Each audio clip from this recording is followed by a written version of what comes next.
and a quorum being present, this town meeting is called to order. Please join me in the Pledge of Allegiance. All right.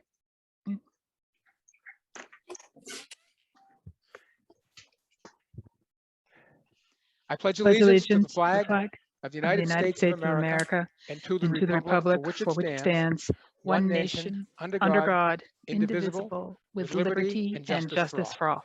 Thank you. All right, we have one person who's requested a point of order, and then we have now 4, I believe, points of personal privilege.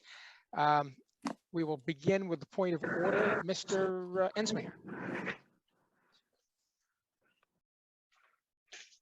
Okay, go ahead, Mr. Ensminger.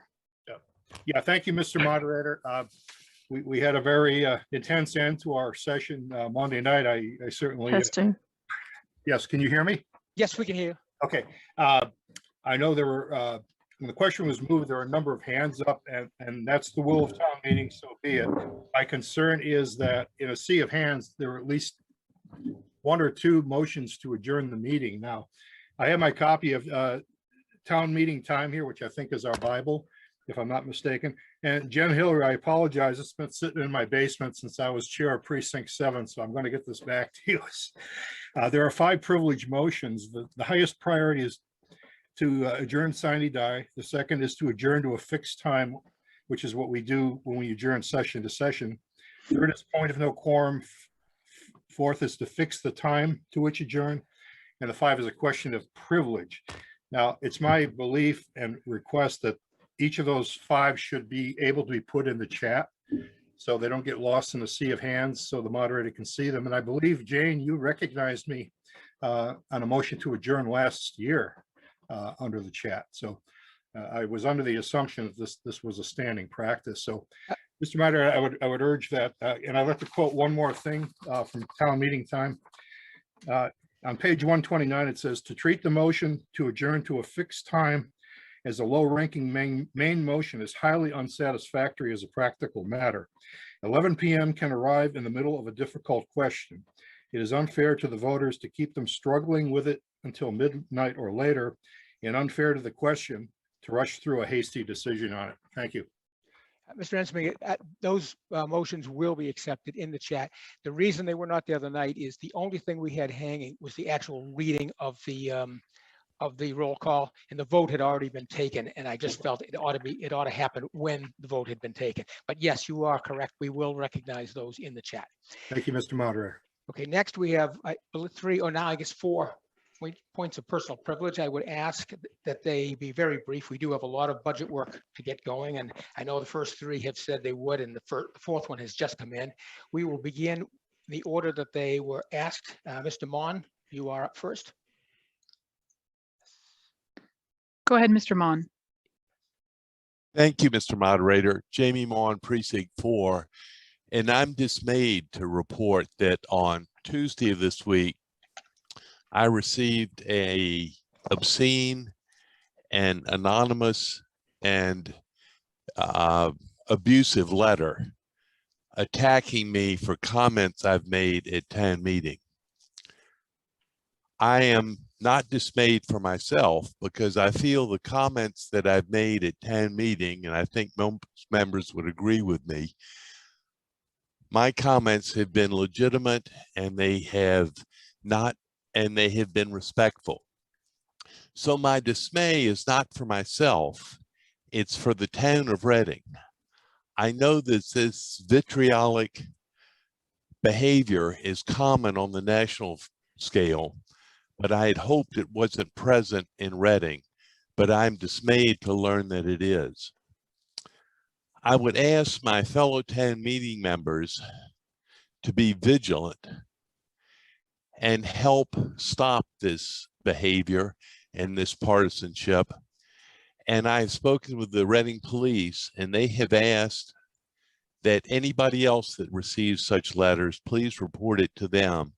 And again, I know most town meeting members are always civil, and I hope they will help police this awful behavior we see with letters being sent to town meeting members. Thank you. Thank you. Ms. Borawski. One moment. Go ahead, Ms. Borawski. Thank you, Mr. Moderator. Good evening, fellow town meeting members. I'm Jeanne Borawski, Precinct 6.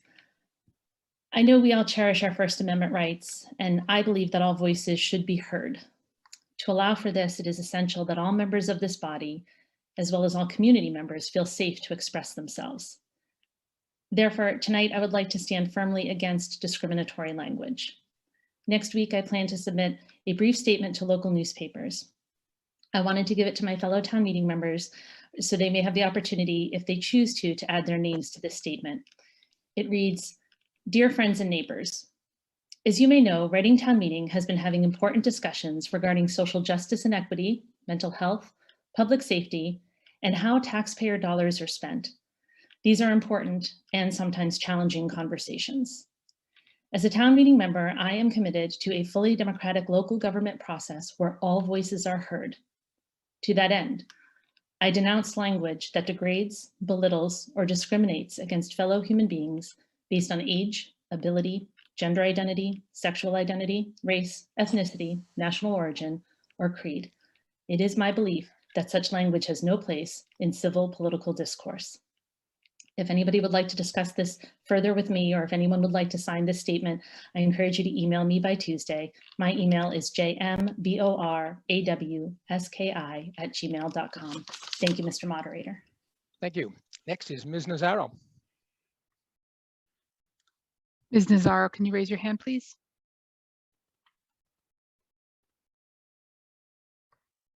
Go ahead, Ms. Nazzaro. Thank you, Jane. Thank you, Mr. Moderator, and good evening, fellow town meeting members. I, as I'm sure many of you did as well, had a sleepless night after Tuesday's town meeting. I wish that all voices would have been allowed to speak on Article 16. My understanding is that over 20 people were waiting to comment when the debate ended. I wonder if town meeting members had known how many voices were about to be ironically excluded from a discussion on diversity, equity, and inclusion, whether they still would have supported the motion to move the question and end debate. On Tuesday night, I and many other town meeting members voted to, in essence, not fund the Director of Equity and Social Justice position in its current form. I voted to support this amendment not because equity issues don't exist. They most certainly do. In fact, I know firsthand that they exist in many more ways than the examples that are most commonly cited.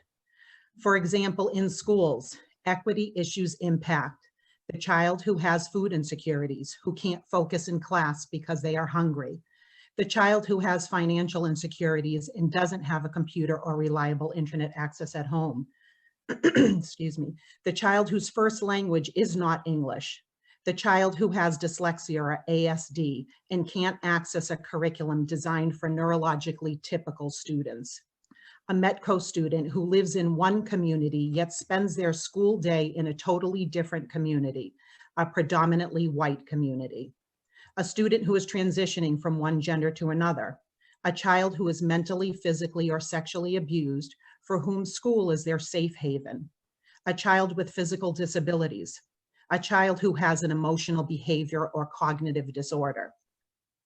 Equity issues affect all classes and races. They are complex and often not obvious. Our school staff does an excellent job supporting the needs I cited, but more help is always better. These marginalized groups are the people in our community depending on town leaders for help. It is my opinion that placing a position as important as a Director of Equity and Social Justice in the library outside of a widespread public view does a significant disservice to these marginalized groups. By its very location, it already signals outsider status.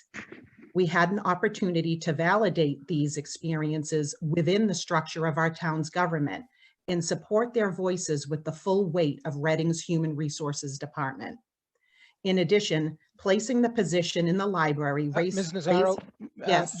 Your point of personal privilege has delved into discussing an issue that we have already voted to end discussion on. So I will need to rule you out of order. May I, this is, Mr. Moderator, this is the second time that my voice has not been heard. And this is about an issue that is in front of us. Right, but we have already passed by that issue, and not only have we passed by it, but we also voted by more than a 2/3 vote to end debate on it. Now I'm not debative. I've requested a point of personal privilege. And your point of personal privilege is delving into debate. You're giving your opinions on the issue that has already been voted on. Isn't that what we do when we speak at town meeting, give our opinions? Correct, when it's time to do that, and we have passed by that issue already. And I'm sorry, but it's become part of the debate, and we have already completed debate on that issue. As I said, we've already voted on it, so that would be tantamount to reconsideration. In addition, we voted by more than 2/3 to end debate, so we can move on. So I would like to I would like to have a private discussion with you after the meeting. And this will be a letter to the editor in all the local newspapers. Okay. And I have concerns when town meeting members' voices are stifled. And maybe that's something we need to take a vote on. Thank you, Mr. Moderator. Next up is Mr. McIsaac.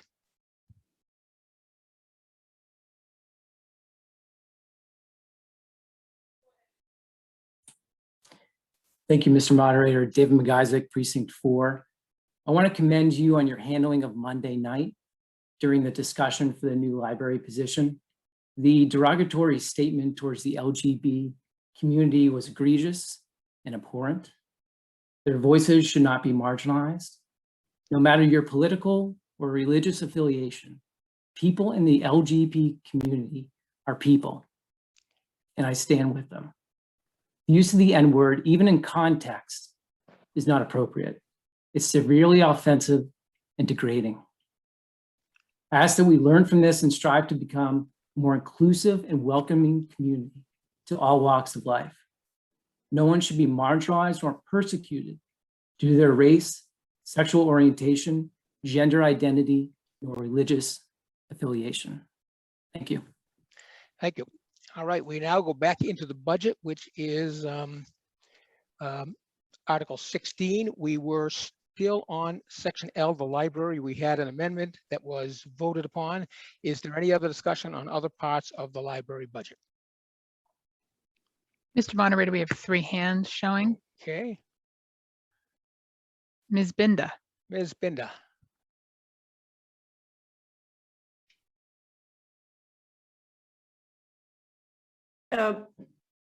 Thank you, Mr. Moderator. Angela Binda, Precinct 5. Town meeting over Zoom is very difficult. So if this happens again, I would just ask if you are able to let people know how many people are standing or have their hand raised before you take a vote. I think that it was completely unintentional that it happened in the reverse order. So the question was put to us, do we want to end debate before we knew? So I think it would be helpful to know how many people, if I know it's a difficult format. So thank you. Further discussion on Section L.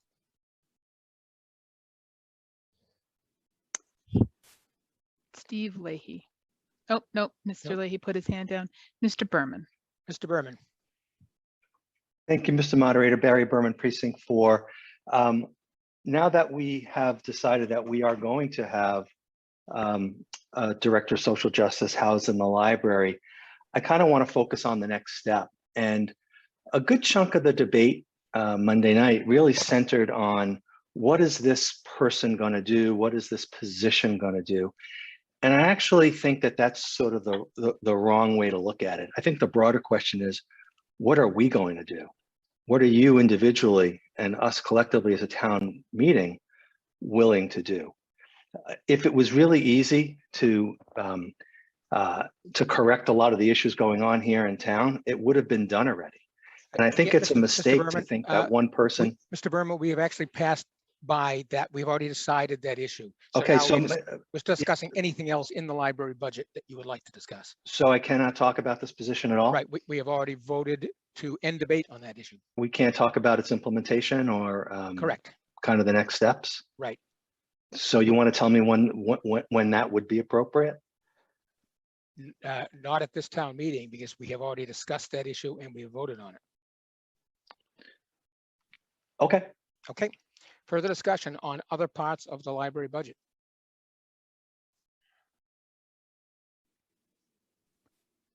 Go ahead, Nancy Doctor. Ms. Doctor. Nancy, Dr. Precinct 1, I'd like to reiterate Ms. Binda's request. Could you put the articles up so we can see them? Thank you, Angela, for reminding us to do that. Thank you. That's something we can do, Mr. LaLachelle? Oh, he has done it already. Okay, further discussion. Ms. Conway. Ms. Conway. Hi, I just have a quick question. I thought we only voted on the amendment. So I think a lot of us thought that we could still be discussing the position as part of the overall budget. Is that not correct? That is not correct. We are discussing the overall budget. We had a vote on the proposed amendment, which was voted upon. So any discussion on it would be tantamount to reconsideration. In addition, we have voted by more than a 2/3 vote to end debate on that particular subject. So no, the answer is we cannot discuss any more about the new library position that has already been dealt with in this town meeting. So we can't ask questions about anything. Correct. It would be out of order. I don't think that was very clear to many of us and I think you think that, but we only voted on the amendment. I thought many of us thought we could still, that was an amendment to take the money away from the library, but Correct. For that it's still particular part of the budget though. Right, but we have discussed, the budget is different than all other articles. We take it by groupings. It's much like several motions under the same article. And then once we've passed by, just like any other motion, once it's dealt with, we move on. There are ways of reconsideration which have gone by in this case, but in addition to that, we also took a vote to end debate on it. So the answer is we cannot discuss that issue. Wow, okay. Further discussion? That makes a very difficult vote for me then. Thank you.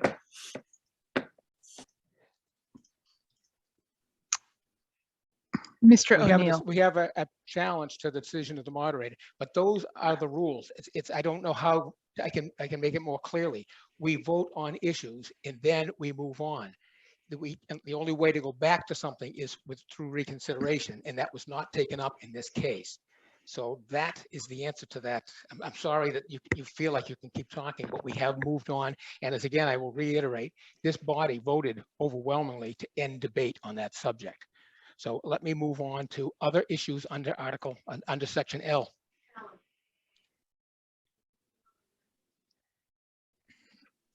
Yes, but not on that subject. It would be, we've asked if we could make it another amendment, but if we made an amendment on that particular issue, it would be tantamount to reconsideration.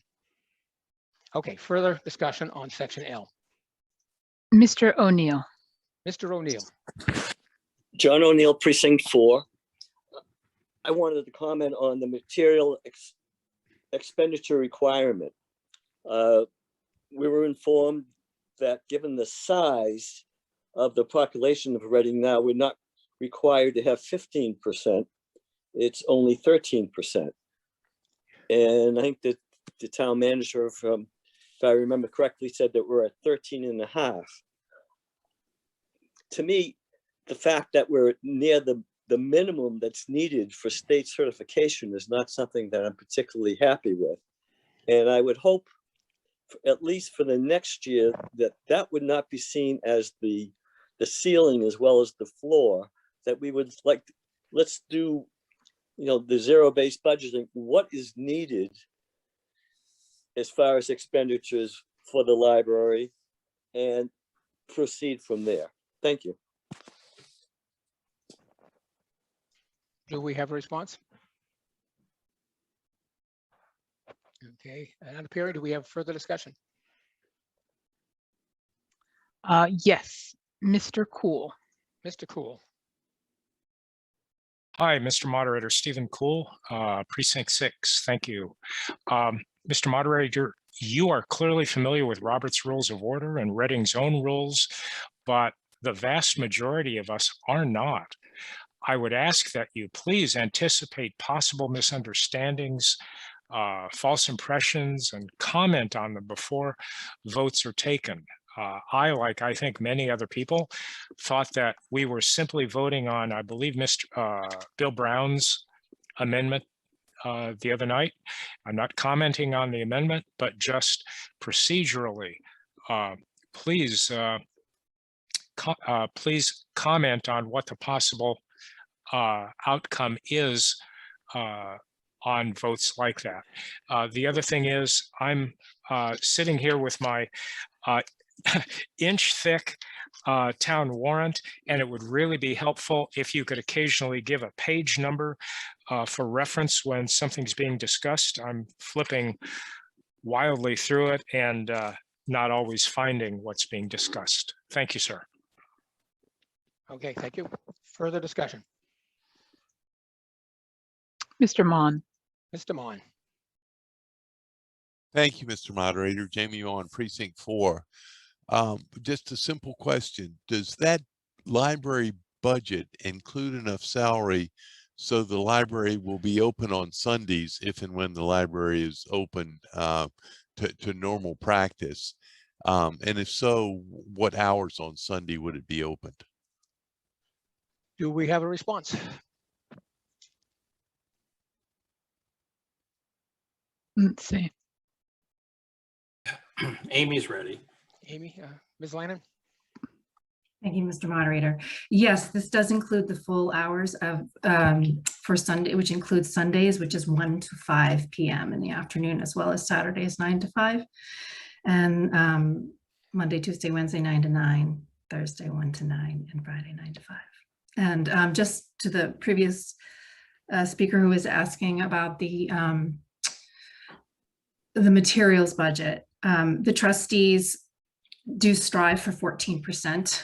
And that's definitely, I think your point about making the bare minimum is well taken. We obviously want to make sure that we're investing, and we do watch the materials expenditure very closely. And we hear you. Thank you for mentioning that. Further discussion. One moment. Mr. Herrick. Mr. Herrick. Just one quick question on the material budget. I'm curious, is that requirement the budget or the actuals incurred? Is it a requirement that we actually spend the money, the 13%, I believe, or is that we budget at least 13%? And then the follow-up to that would be, have we in fact been spending that 13%, I guess? Ms. Lannon. Thank you, Mr. Moderator. Yes, we do spend that, and it is both budgeted, but it has to be spent at the end of each fiscal year. We submit a report to the state, which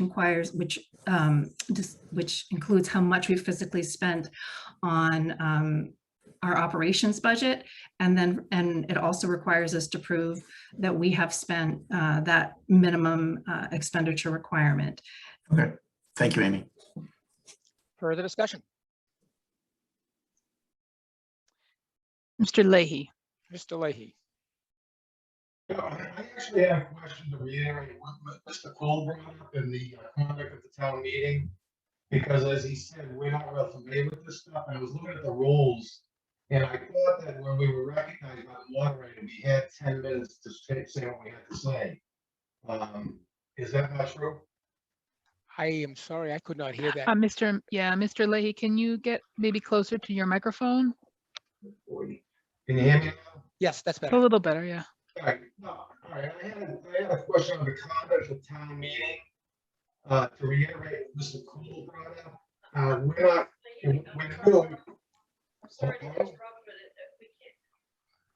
We're not getting you. You're like oscillating almost. Okay. Can you hear me now? Sort of, but you're still, your voice comes and goes. Try it again. No, can you hear me? We're not getting you. Hello? Hello, I can hear you very distant. I don't know what's going on. Is that better?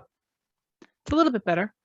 If you have a speaker, if you have a TV on, please turn it down. I don't have anything on. My question really was just, if we have 10 minutes to speak, why are we not allowed to speak for 10 minutes? Mr. Moderator, he said. The rule is you do have up to 10 minutes to speak. Yes. Well, the other night, Mrs. Cool was speaking and she was not allowed to make her point. In that case, I rule that her comments were out of order, and Yeah. that's the only reason. If she had stayed on subject, she would have had 10 minutes. Well, Yes. I believe she was on subject because if she had been able to make her point to the end, I think it would have been clear. So I have a little bit of a problem with that. I sent you an email today and asked you to give me a call so we can discuss this because it's really important, I think, because people are not allowed to finish what their thoughts are. They are allowed to speak as long as they stay on the topic, as long as they stay within the bounds of the article. It doesn't say that in the rules. It says we're allowed to speak for 10 minutes. Thank you. Okay, further discussion. Mr. Ensminger. Mr. Ensminger. Mr. Moderator, I don't know how to make this motion, but I believe there's a provision to challenge the ruling of the chair. There is, and I would like, there is a way to do it, but the problem is if it conflicts with the laws, I cannot allow that challenge to be made. For instance, if I rule that we needed 2/3 vote on a zoning article, right, you couldn't say I challenge the moderator. In this case, we have had a motion to end debate, and that is in the rules, and it was passed, so I could not allow a motion to challenge the moderator. Can I state the challenge Sure. before you rule it out of order? Yes. I'm challenging your ruling that no further debate is allowed on any subject under the library. To my way of thinking, if the amendment had never been made by Mr. Brown, all subjects would be free to be discussed regarding the library. That's effectively what's happened. The amendment was defeated. So we can't talk about eliminating the salary anymore, but any other aspect of anything under the library ought to be discussable. And that is what we're discussing right now. Anything, including Mr. Berman's question.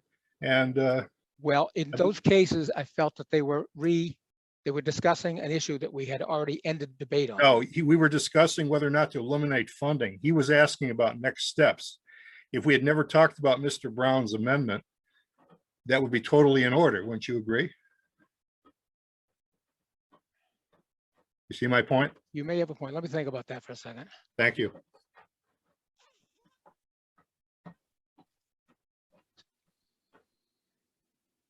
Yeah, actually, you have a point. I will allow next steps, assuming that the argument has been finished, that we have made a decision on the position. Thank you, Mr. Moderator. If Mr. Berman would like to raise his hand again, I will call on him. Further discussion? Yes, Mr. Moderator, you've called on Mr. Berman. He has raised his hand, and you Berman? should note that there's a point of order in the chat.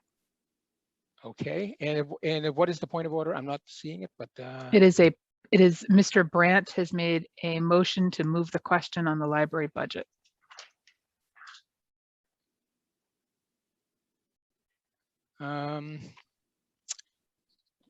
Since we are not, okay, let me think about that. While you're thinking about that, you had already called on Mr. Yeah, Berman, and just Mr. to let Berman folks continue, know, and then I will think about the other, because we're not actually voting on the library budget, but let me think about that. Mr. Berman, go Sure. ahead. Can you hear me okay? Yes. Yes.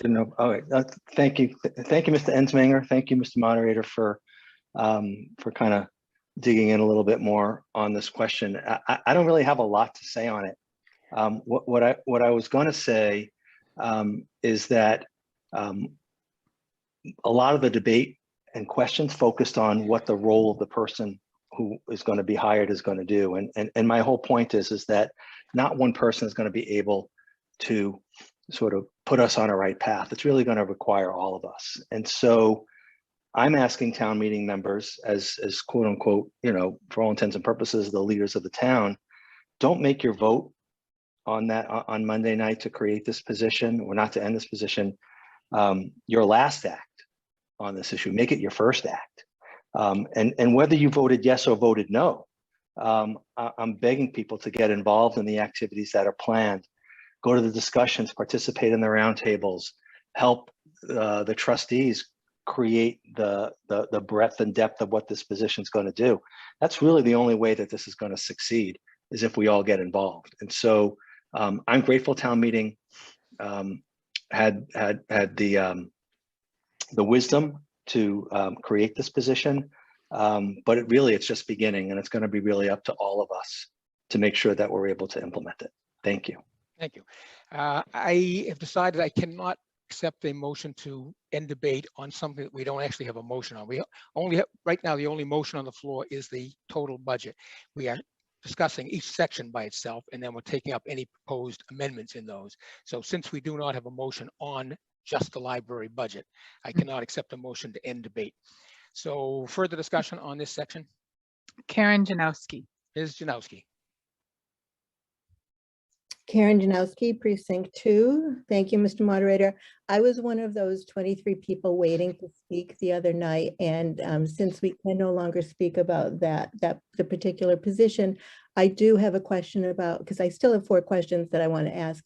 Who do I speak to about finding the answers to my question about the DESJ position? I'm just wondering how next steps for some of us who are still uncertain about, need clarification about some of our questions. Do we have a response from the library? Ms. Lannon. Thank you. You can direct it to rdgadmin@noblenet.org. You can absolutely submit questions. I think some of the answers won't be able to be answered because we haven't hired the person, and we don't know exactly who this person will be. So it would be the same as if you were inquiring about the hiring of a principal or the hiring of a teacher or the hiring of an HR director or anything like that. So you can direct the questions to the library's general administration account, and then someone can reply to you with as much information as we can get you. Okay, thank you. It's more around the RAESJ questions are more around the advisory committee than around. Sure, we don't have a lot on that right now. So if you want to be part of that moving forward, what do we come to the Library Board of Trustees meeting? What do we do? Yeah, so I think we need to hire the person first, because we can't create anything without having the director. So that would be putting the cart before the horse if we were to start planning for the board or a board. Okay, thank you. Okay, further discussion on the library budget. Mr. Sasso. Mr. Sasso. John Sasso, Precinct 2. Can you hear me okay? Yes. So I have a question on the library materials, going back to that. Does that, 2 things, does that include both physical and electronic, i.e., materials that are accessed through the web or through Noble? And if so, is there an idea of what that breakdown is? Ms. Lannon. Thank you, Mr. Moderator. I don't have an exact breakdown in front of me. We do supply that to the state. We break it down by media, which would be in physical, that would be CDs, DVDs, books, magazines, microfilm. We also provide a number of databases. There are 2 types, one which is a true database where you search and you get a result, and the other would be a more service-oriented program where you get like Mango Languages, where you don't necessarily search for something and get a document and download it. You're learning. We have Learning Express, we have BrainFuse, we have a bunch of learning tools. Those are reported in different statistics. The state gives us those guidelines and we report those at the end of each year.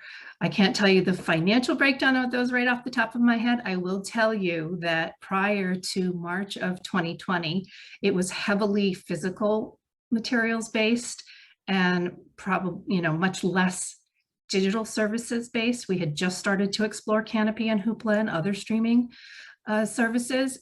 But when March 2020 hit, we reversed the physical expenditures, the financial expenditures, so that we were spending more on digital resources than we were on physical resources, because that met the need at the current time. We have to reevaluate that every year. Yeah, that you answered my second question. Thank you. Further discussion on the library budget. Christopher Feudo. Mr. Feudo.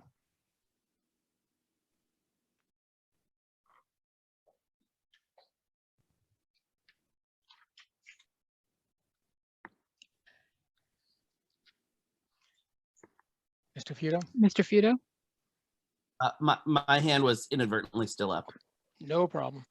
Further discussion? Carla Nazzaro has raised her hand. Ms. Nazzaro?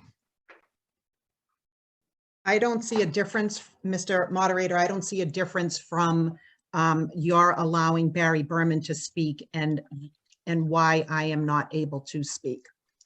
Well, Mr. Berman was speaking from the position that that new position had already will exist, and he was asking what the next steps were. It was not debating whether or not we should have it. I have information of suggestions for next steps, if you will allow me to finish. Sure, I will what allow I you have to- written. If that's what you're speaking, yes. I will try to remember where I left off. In addition, placing the position in the library raises a host of unnecessary questions and doubts that could have been avoided and frankly distract and interfere with the important work of equity and inclusion. We have nothing to hide. Why then design a position to escape protections offered by open meeting law and evade residency requirements of Reading's charter? Again, you're speaking about whether or not we should have the position. This is different from asking what the position is going to do. Library trustees, as you note in your frequently asked questions document, question 11, there are many ways to include diverse and marginalized voices who are not full-time Reading residents. I hope you will explore them and disallow the suggestions of an advisory board appointed by the employee. Create an advisory board of non-residents that is conveniently exempt from Reading's residency requirements, a bylaw that citizens overwhelmingly support. It's not the best way forward and will not breed more mistrust and division. As leaders in this town, it is the responsibility of town meeting members to advocate for and protect vulnerable populations. Setting this position up for conflict and questions fails those populations miserably. As guardians of the town budget, it is also our responsibility to ensure good return on investment for taxpayers who vote us into office. Now that a paid full-time position is all but certain and the pressure is off, I call upon the library trustees to pause, go back to the drawing board and sharpen this plan significantly. Answer the outstanding questions before launching the search for a director. You have the opportunity and responsibility to do right by Reading's most vulnerable community members. But that will only happen if you design the position in a way that commands support, trust, and respect from the Reading community at large. Thank you for listening. Further discussion? Kerri Perry. Ms. Perry? Hi, Kerri Perry, Precinct 6. So as I look at the budget, particularly on page 95 of the warrant, I see that there's mention of the Equity and Social Justice Division. And the only budget I do see is regarding the position. And I know we're not discussing that. However, I know a lot of the responsibilities of the position is around education and different services that would be provided to the town. So can you please elaborate on why there's no item as far as a budget for that, or where that could be that I'm missing it? Ms. Lanner? Thank you, Mr. Moderator, and thank you for your question, Kerri. It's a great question. So to begin with, one of the things that will happen is that this position will be pursuing grants and pursuing other forms of income to generate these programs. I would also add that there are many programs that can be offered that are free of charge and that don't cost anything. There can also be cost sharing through working with other groups that do have budgets, such as if the school has an education budget, this person can work with the school educators. If there's an HR budget or professional development budget for the finance department, then this person can work to help make sure that those types of things are carried through. Thank you. Further discussion? Ms. Williams. Ms. Williams? Thank you, Mr. Moderator. Alicia Williams, Precinct 8. Can you hear me?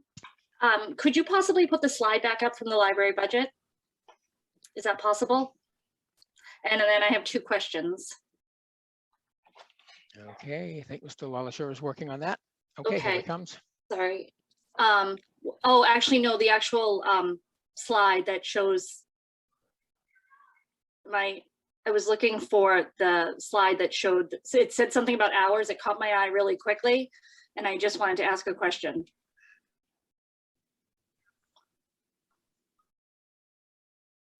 Okay.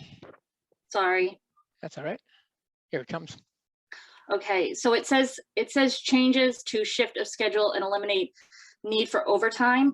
I'm looking for a little clarification on the shift in schedules.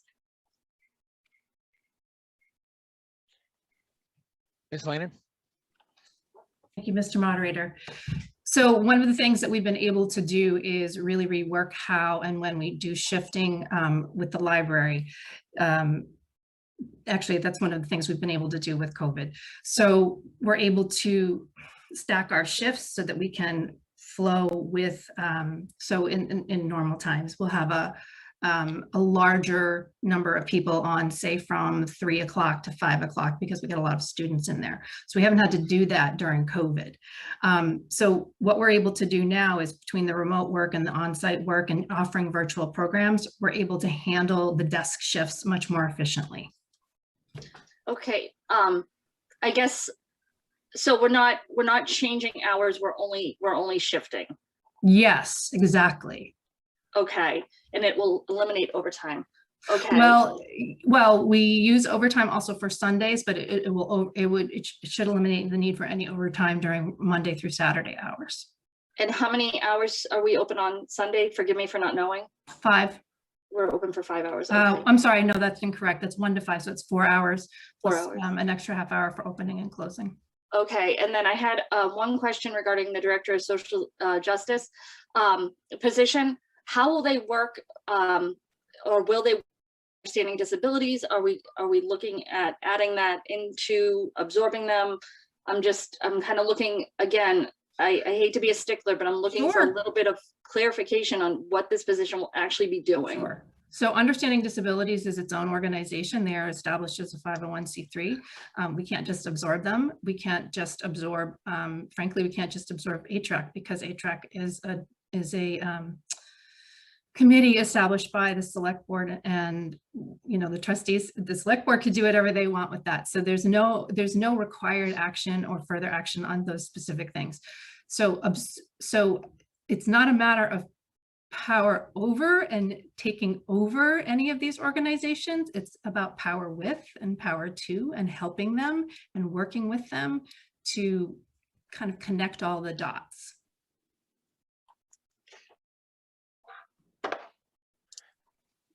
You all set? Further discussion? Steve Leahy. Mr. Leahy? Can you hear me? That's much better, yes. Okay, yeah, Steve Leahy, Precinct 3. Yeah, I keep hearing about this job, and it doesn't seem like anybody knows what this person's really going to be doing. It's like reading, passing a bill and then reading it later.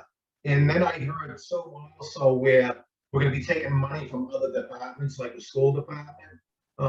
This is just, I'm getting real confused with this whole thing, because excuse me just a second. We have a point of order from Mr. Feudo.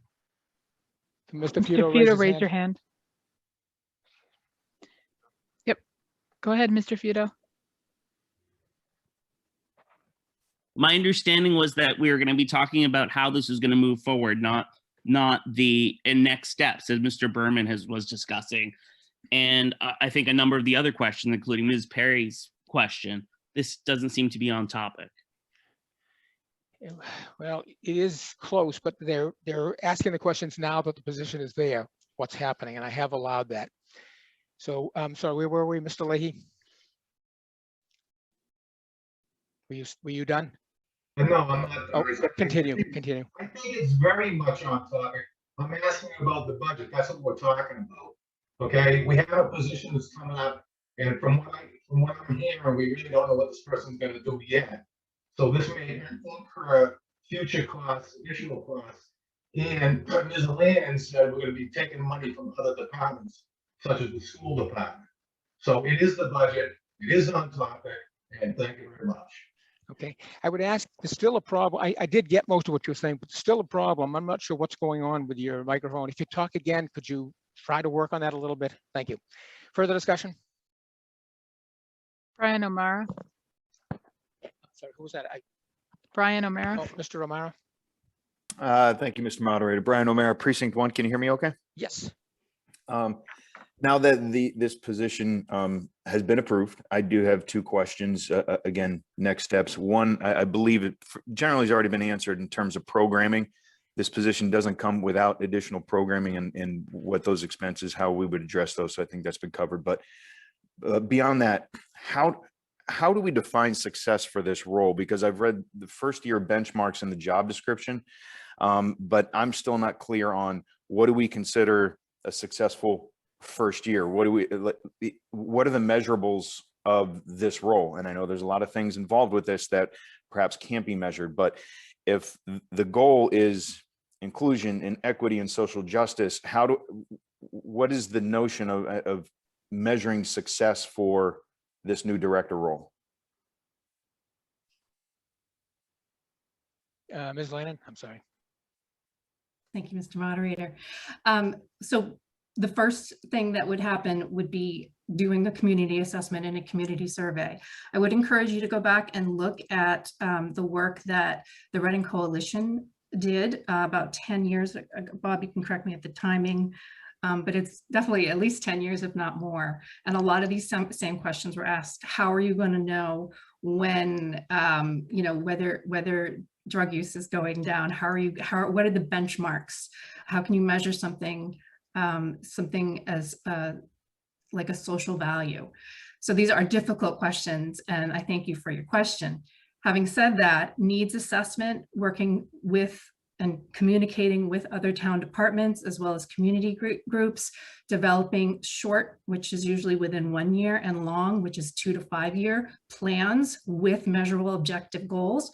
We generally tend to use SMART goals, which are specific, measurable, et cetera, et cetera. There's a little acronym there. You can probably Google it and find out what they are. But we tend to use things like SMART goals so that we can measure at the end of the year. If it relates to the library, as it relates to the library, we do file an action plan every year with the Mass Board of Library Commissioners. It has to align with the 5-year strategic plan, which we just filed last December. So we are checked up by the board, Mass Board of Library Commissioners, as well as the trustees, as well as the community. So there's quite a bit of accountability. Great, thank you very much. Further discussion? Robert Mandel. Mr. Mandel, Dr. Mandel.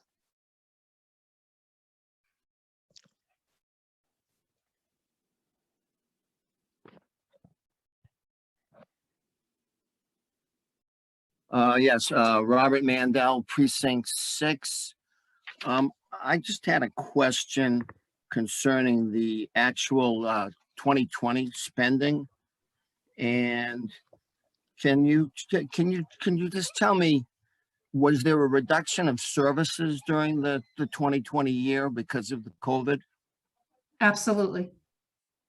So according to the numbers here, it looks like the budget actually went up $100,000 from 2019 to 2020. Am I correct on that? Yes. So actually, Amy, 2020 is actual spending and 21 is budget. Oh, I'm sorry. You're correct. I would defer all the numbers questions to Bob for that. I do know that we did not spend as much in FY20 that as we had expected to, because a full quarter was halted. I was halted in terms of overtime, and we didn't do Sundays. So 2020, you actually had actual savings from the original budgeting? Yes, we would. I'm sure that's correct. Yeah, we returned money. Okay, that was my question. Thank you. Further discussion?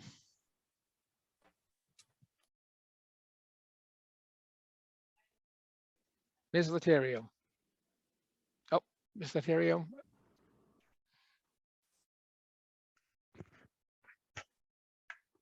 Thank you, Mr. Moderator. Eileen Laterio, Deborah Drive, Precinct 8. I just had a couple of general questions. And one of them refers to appointing the committee members. Does the library director know or have any idea of what the criteria are in choosing and selecting committee members? And will the deliberations and appointments be an open and transparent process with public input, especially from the parents? Mrs. Lannon? Thank you, Mr. Moderator. There is no specific outline or structure for any type of advisory board at this point. It is just a theoretical exercise. We have spoken with town council, and we would definitely refer to the needs of both this director as well as the community and make sure that everything is above board. So I can't actually answer that question because it doesn't exist now. Okay, thank you. Thank you for that. Could you also shed some light and explain how the role of the director and the Alliance's policies and programs will develop and impact our schools? You know, in other words, what is the director and committee's specific plan with connecting to the schools? I can't actually answer that because I am not an expert in DEI. I think you will find that there are communities that have these positions in schools as well as in other departments. So this person would presumably have the experience to know how to work with that. I will tell you that right now, currently, the library has been working very closely with the schools and doing joint educational, with teachers and library staff and administration, working together on equity institutes and continuing professional development. So I know that's one way, is to just build those connections so that we know who to speak to and how to connect with each other. Thank you so much. And then just a last point here. Do you have any ideas about to what extent the committee and the director will be encouraging transparency and openness in their interactions with school personnel, parents, and residents in general? To what extent, can we? Yeah, I think to the extent that we can. Again, I don't know if town council's here this evening, but there are certain things we can't, first of all, we can't ask the schools for private school individual student information. That's illegal. So we don't necessarily have that information to share in the first place. I think that there's a difference between transparency and privacy. And those are two different things. Again, I can't speak to anything regarding an alliance or a board or a group because that doesn't exist. Thank you so much. You're welcome. Thank you. And just to let you know, we do have 9 people in line. So if you're waiting, your turn will come. Next, do we have further debate? Mr. Jackalone. Mr. Jackalone. Hi, good evening, Nathan Jackalone, Precinct 5. I'm just going to try and be brief because I know we still have a lot to get through tonight. First question I just wanted to ask, with educational programming looking like it's going to be a big role of the director position, I just wanted to have an idea of what that programming might look like. Would it be like speakers, seminars, or that sort of thing? Ms. Lannon. Thank you, Mr. Moderator. Absolutely, it could be conversations, it could be workshops, it could be, the library has done a lot of that work, as have some of the the schools, and as have other private groups. I know that Reading Embraces Diversity had hosted someone from the ADL, and we hosted it at the library. The library does the community conversations, and recently had Debbie Irving to give a talk from her book, Waking Up White. The library has presented at the school's Diversity Day, and we've asked for reverse services to help us. So I think there's a mix in there. Some of it's lectures, some of it's conversations, some of it's actual practice and workshop. It needs to be specific to the audience, right? So an audience of teachers or an audience of town employees, and even within town employees, library employees are different from, public services employees. It needs to be specific to the audience. It needs to be specific to the age group. This person certainly won't be developing a curriculum for the schools. That's not the expertise. So it's just simply working with the people that are in those positions to empower them and to support them. All right, thank you. And then my last question, I guess, as far as those programs are concerned, as far as, I guess, like, say, determining who a speaker is? Will there, in addition to, I would assume, the director choosing who the speakers would there be any room for, say, resident input on events that this position should be coordinating? Sure. I mean, the library we take all sorts of suggestions for programs. Some of them we can do, some of them we can't do. If you were to request a specific author or a specific speaker and we were unable to afford that, obviously we couldn't follow through, but we would try our best. So the library offers, I think we just had 67 or something programs last month, and most of those were virtual, as you know. So we offer a whole range of programs and we welcome suggestions. I think one of the newest ones we're doing is Roma Music Therapy, which is a sensory and music piece. You can sign up for it if you're interested, for young people who have sensory disorders, and it's also for neurotypical students as well. All right, thank you. That answers my questions. Thank you. Thank you. Further discussion? Vanessa Silva. Ms. Silva. Thank you, Mr. Moderator. Vanessa Silva, Precinct 8. I was just interested in knowing what the hiring process would look like for this particular position. Ms. Lannon, yes. Thank you, Mr. Moderator. It's a great question, Vanessa. I think right now we have plans. If there's anything I've learned in the last 14 or 15 months is that my plans don't always go exactly as I want them to. But the current plan is to come up with a committee that would include folks someone from the school, someone from ATRAC, someone from one of the private groups, someone from the Clergy Association, to get a small, but it would be very similar to what we see when we have, when we hire a police chief or something like that. When we hire senior level positions, it would be a group of people that would get together, review the resumes and cover letters, go through the interview process. Okay, thank you. Further discussion on the library budget? Richard Coco. Mr. Coco.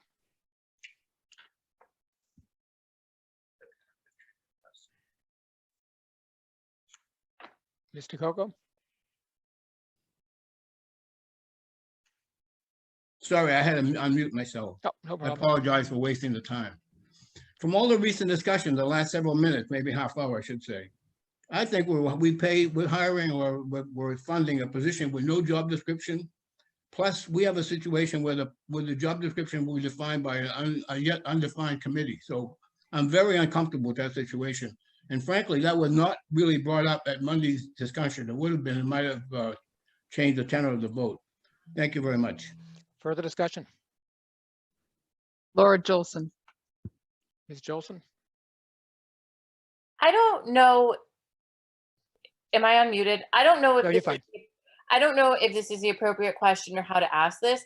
It just seems like there's a lot of debate and questions regarding the library position. When we had the same debate on Monday night or last week, I can't remember now, my brain is blending, about the police budget and about that position. And that position that we voted on for, yes, we don't know what the mental health position is like. We don't know what their job is going to be like. We didn't have to go through all of this. So I'm wondering if there's a way that we can move the question on the library budget, because clearly we're not going to know because we haven't set this up yet. When they do, they will have a committee. The town will probably be allowed to be part of this so that this position does fill the town's needs. So I'm wondering if there's a way that we can move the question or if we can just move to vote on the budget. Two points. Although I understand what you're saying, there is no motion of just the library budget, so we can't move the question. The only question, the only question is the entire budget. If you move the question on the entire budget, you would not get to speak on core facilities, the town buildings, the school department, the water enterprise fund, or the sewer enterprise fund. And I think I'm fine. More, yeah. If I would like to move to, I would like to move to vote on the budget. And now the second problem is you cannot move the question if you have just talked on the issue. So it would have to be somebody else. Okay. So, but I can raise my hand and move again. Yeah, if you'd be getting an order, and we do call on first-time Okay. talkers. Thank you. Okay. I'm sorry to sound upset. It's not you. And again, and just one other side note, I appreciate, Mr. Moderator, all that you were doing and how hard you're working. I'm just trying to see how we can best move this conversation forward. I understand. Thank you. Further discussion? Anne Marie Corey. Ms. Corey. Hi, Anne Marie Corey, Precinct 5. My comment is similar to the last speaker's. I'm noticing quite a bit of debate and questions that are valid questions that we did not ask about a position that I supported, but that was frankly introduced on the fly with none of the pre-work that this position was introduced with. And so I would ask people to consider their motives in questioning. Thank you. Further discussion?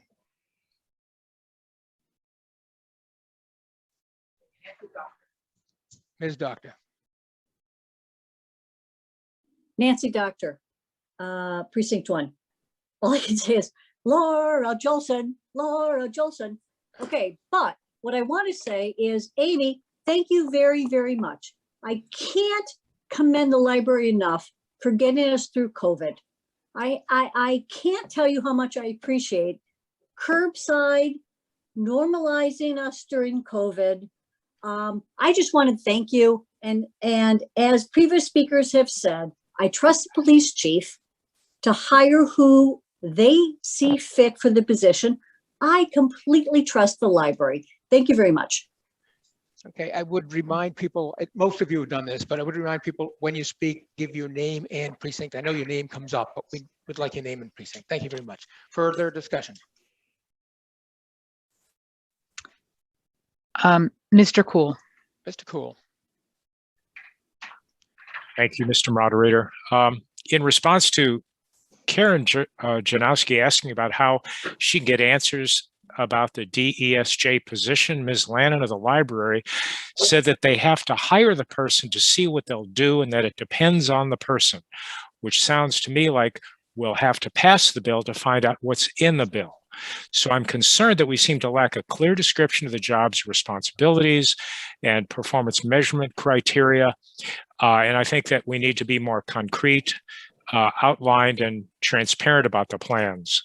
And then in response to Kerri Perry, Ms. Lannon said that the position will be pursuing grants, which may be okay, but she also said the person can work with other town groups that have budgets, which means to me that the position will actually be costing more than the allocated funding. So I think that's something to consider. Thank you. Further discussion?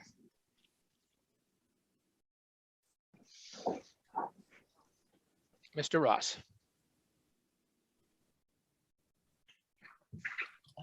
Thank you, Mr. Moderator. Ed Ross, Precinct 5, FinCom Chair. I move to end discussion on the budget. Okay, I will accept that if there is a second, and there's a second, but I need to explain what that means. If you end debate on this, you will not have the opportunity to talk about any of the other line items that we have in the budget. For instance, core facilities, town building, school department, water and enterprise, and sewer enterprise, and a couple more on the next page, stormwater enterprise and PEG access. I will accept it, but just keep in mind that is what you would be voting on. Can we have a poll? Mr. Moderator, I just wanted to state that there were 6 people that had their hands up when that first question came up. Thank you very much. I forgot to do that, but thank you for picking that up. The town clerk has offered to help me with that so we can try to get that number out to you. Okay, we have a poll for ending debate on the entire budget.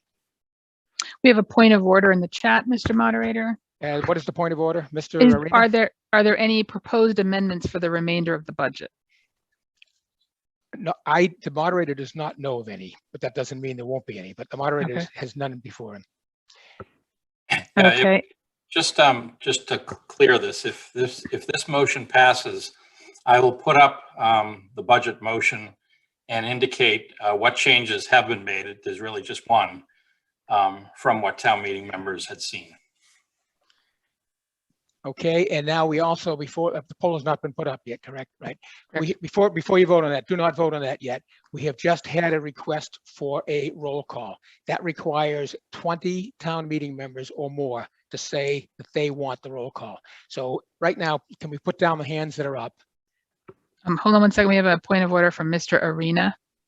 He was before the roll call vote. Oh, he was. I'm Yep, sorry. you were Mr. Arena. speaking. Mr. Arena, I thought that came in. That's okay. Mr. Arena, go ahead and raise your hand and I'll let you speak. Thank you. Go ahead, Mr. Arena.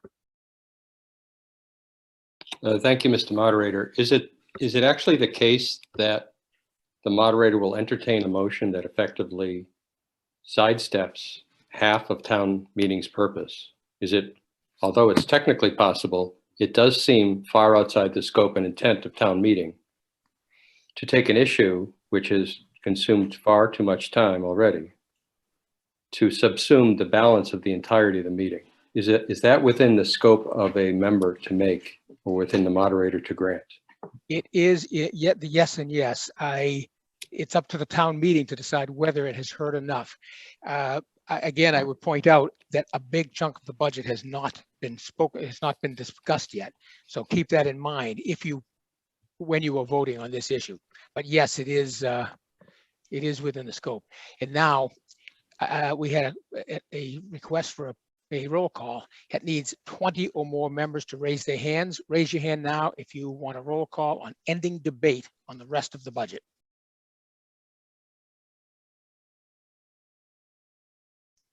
Okay, we have 27, 28. We will have a roll call vote. Mr. Moderator, we have one point of information. If we don't finish the items on the agenda tonight, will we be continuing next week from Jeffrey Coram? Yes, this ending debate does not mean we end town meeting. It's just ending debate, and we would go to a vote on the budget.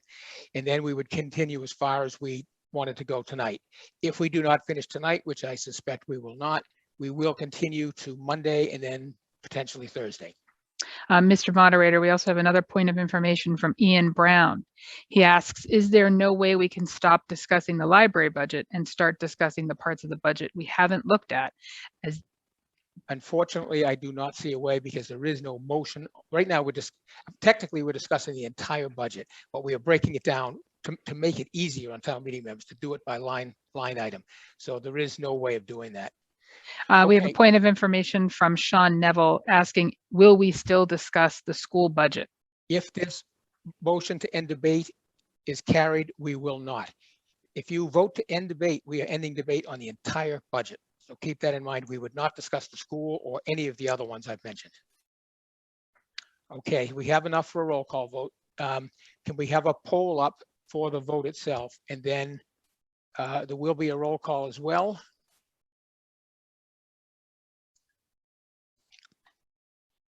Again, you're voting to end debate on the budget, the entire budget.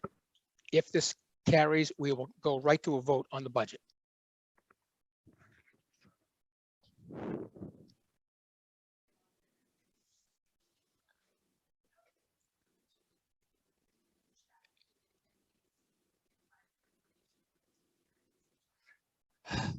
I would say direct them to the library site. Oh, she is, okay. I think it's out of order, but then it would, I don't know. Yeah, I would not, yeah.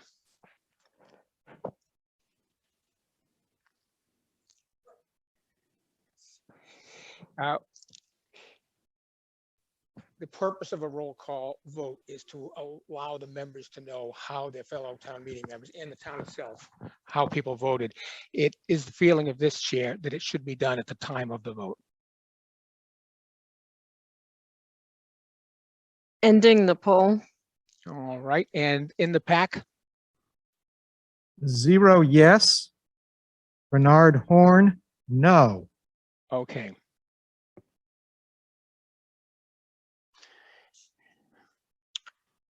The vote being 12 yes, 163 no, and 2 abstain. Okay, the vote being 12 in the affirmative, 163 in the negative, the motion does not carry, but we do have to read the roll. And I will wait for that to come in.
Okay, it's coming your way, Alan.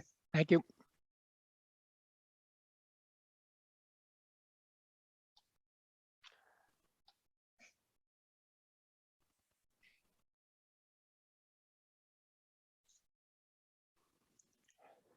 Okay, here we go. This is on a vote to end debate. Emily Sisson, no. Carla Nazzaro, no. Sarah Doan, no. Harry Simmons, no. Marcel Dubois, no. Christine Lusk, abstain. Meredith Yoder, no. Richard Coco, no. Jeffrey Beckwith, yes. Kelly Malone, no. Eric Burkhart, no. Rachel Garcia, no. Carolyn Whiting, no. Alan Beaulieu, no. Peter Brown, no. Barry Berman, yes. Daniel Ensminger, no. Brian O'Mara, no. Jeffrey Struble, no. Greg Salvatelli, no. Nancy Doctor, no. Anne Marie Corey, no. Diane Kennedy, no. Tom Grant, no. Ann Cruikshank, no. Erin Gaffin, no. Marianne Tompkins, no. Sheila Reichart, no. Patrick O'Sullivan, no. Carl Anderson, no. Jamie Maughan, no. Jeffrey Coram, yes. Jeanne Borawski, no. Jean Thomas, no. Kendra Cooper, no. Eric Gaffin, no. Megan Fiddler-Carey, no. Andrew Friedman, no. Daniel Dewar, no. Paula Perry, no. Ed Ross, yes. Tony Capabiano, no. Stephen Zessis, no. Nancy Toomey, no. Mary Ellen O'Neill, no. Sean Brandt, no. Ronald Fotino, no. Michelle Greenwald, no. Paul Sylvester, no. Erin Tierney, no. Mark Ventura, no. Eileen Manning, no. Thomas O'Rourke, no. Tara Giardina, abstain. Denise Ayazzo, no. Teresa Wiggins, no. John Sullivan, no. Robert Mandel, no. Eileen Laterio, no. Kenneth Tucci, no. Vanessa Silva, no. Howard Cohen, no. Charles Donnelly Moran, no. Anthony DeRezzo, no. Heidi Wise, no. Linda Doxer, no. Aaron Bergstrom, no. Yes. Eric Bergstrom, yes. Mary Ann Downing, no. Joanne Manville, no. Bruce McKenzie, no. Simone Payment, no. Sheila Mulroy, no. Gregory Stepler, no. Joseph Serafine, yes. Jesse Arnold, no. Phil Pacino, no. Karen Gately Herrick, no. Matthew McLeod, no. David Talbot, no. Michelle Sampy, no. Laura Wilson, no. Heather Klisch, no. Stephen Cool, no. John ONeill, no. Laura Joelson, yes. Jessica Tran, no. Amy Cole, no. Gina McCormick, no. Joe Conahan, no. James Satterwhite, yes.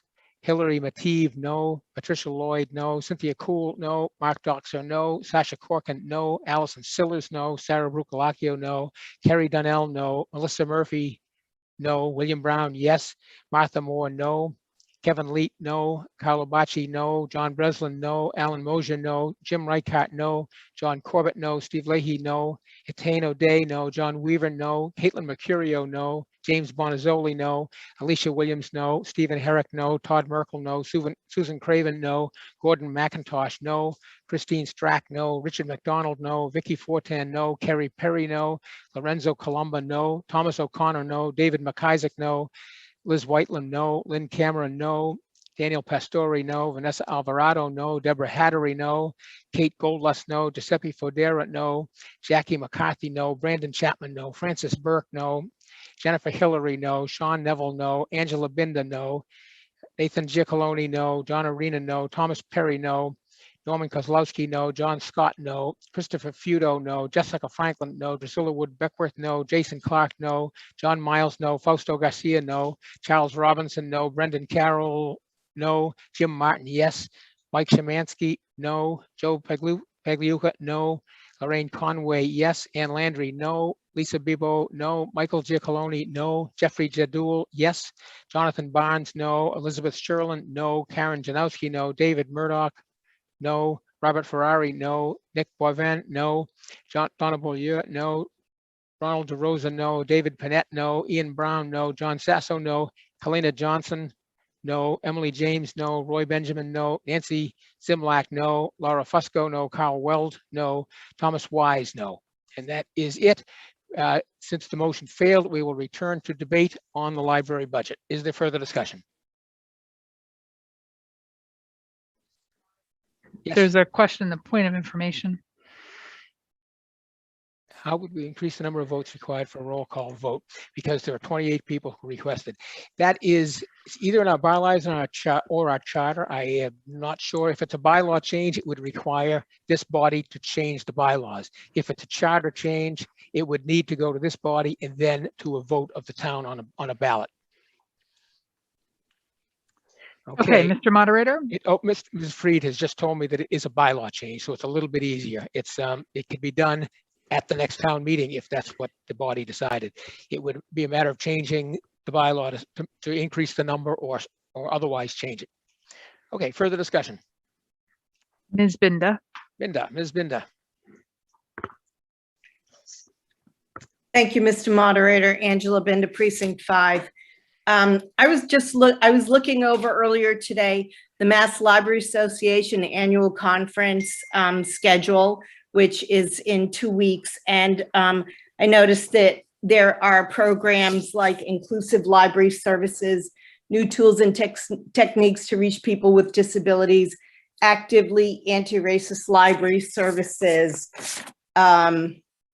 building communities through conversation and connection. So I think the library is the ideal place to put this position. There's also a program that is being led by Amy Lynn and our library director. I always have felt that Reading has always been leading the way in library services. So I think I want to thank the library and everyone else for putting this in. And I think the library is a great place for it. Thank you. Thank you. Is there further discussion? No hands raised. Okay. Point of information. Is it possible for moderator to set a limit on the total time of debate on any issue? I don't believe our bylaws allow that. It allows every person to up to 10 minutes, and it continues until either we've exhausted the people who want to speak or there's a question, moving the question to end debate. I believe those are the only ways we can do that. We are now on to section M, which is M91, excuse me, core facilities. Mr. Moderator, there is a point of order in the chat for Mr. Carl Anderson. When does the current fiscal year end, and when does this budget need to be passed so we don't run out of money? Well, I believe it's the end of the June 30th, but I'll let Mr. LaLashore answer that. Thank you, Mr. Moderator. It is June 30th. And I know last year when there was some doubt about whether town meetings would happen, there's an ability to carry forward over the fiscal year and just do 1/12 budgets. I don't know if that was, I know there isn't a method to do that. I don't know what the method is. Last year it was just under the state of emergency. So I'm sure there is a way we could carry on through July if people want to and just operate on a 1/12 budget going forward. Okay, discussion on section M91, core facilities. Not appearing? Oh, do we have a hand? Mr. Moderator, if you could direct your attention to the chat for a moment. The chat. There's a question from Lorraine Conway. Let me check that out. Okay, I voted to end debate previous to that. When the other poll popped up.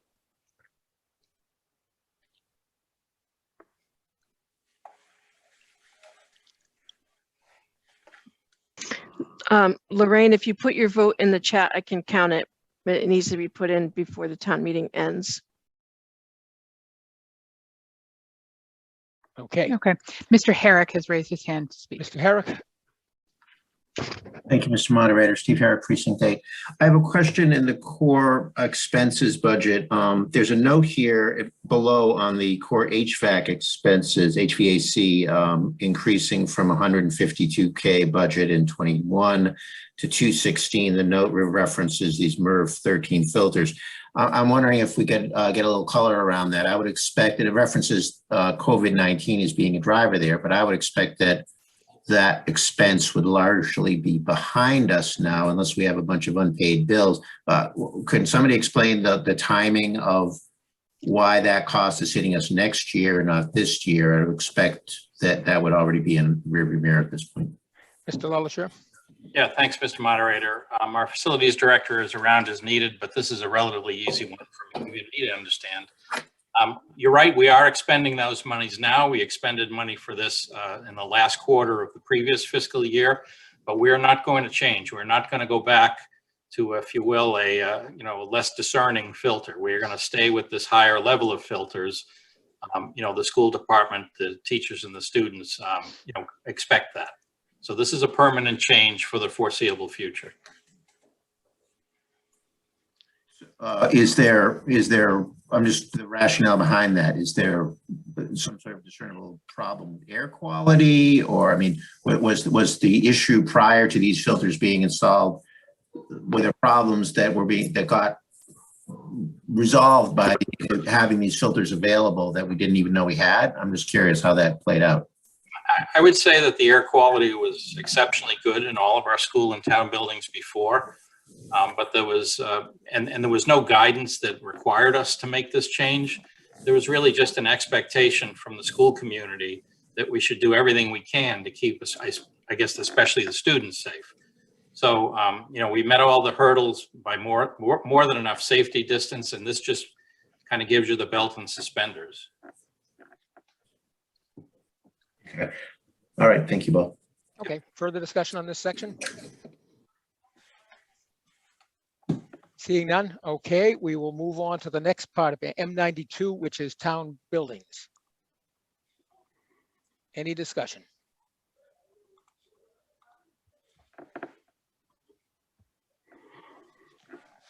Seeing none, we will move on to the school department. I believe we're going to have a presentation by Dr. Doherty first. Yes, thank you, Mr. Moderator. I'm going to pull up my screen.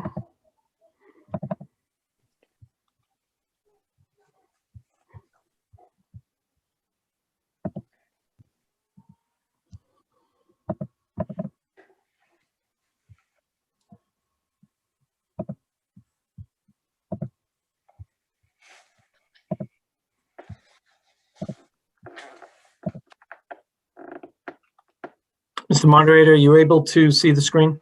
We're not seeing it yet. We'll see you. Okay. Hold on one second.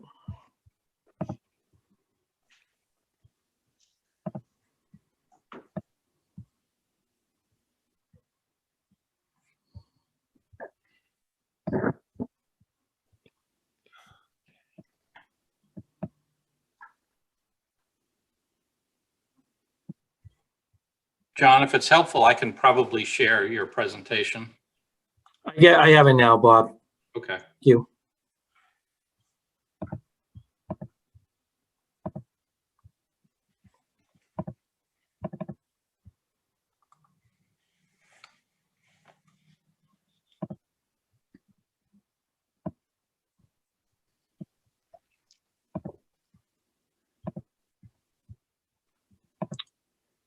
Okay.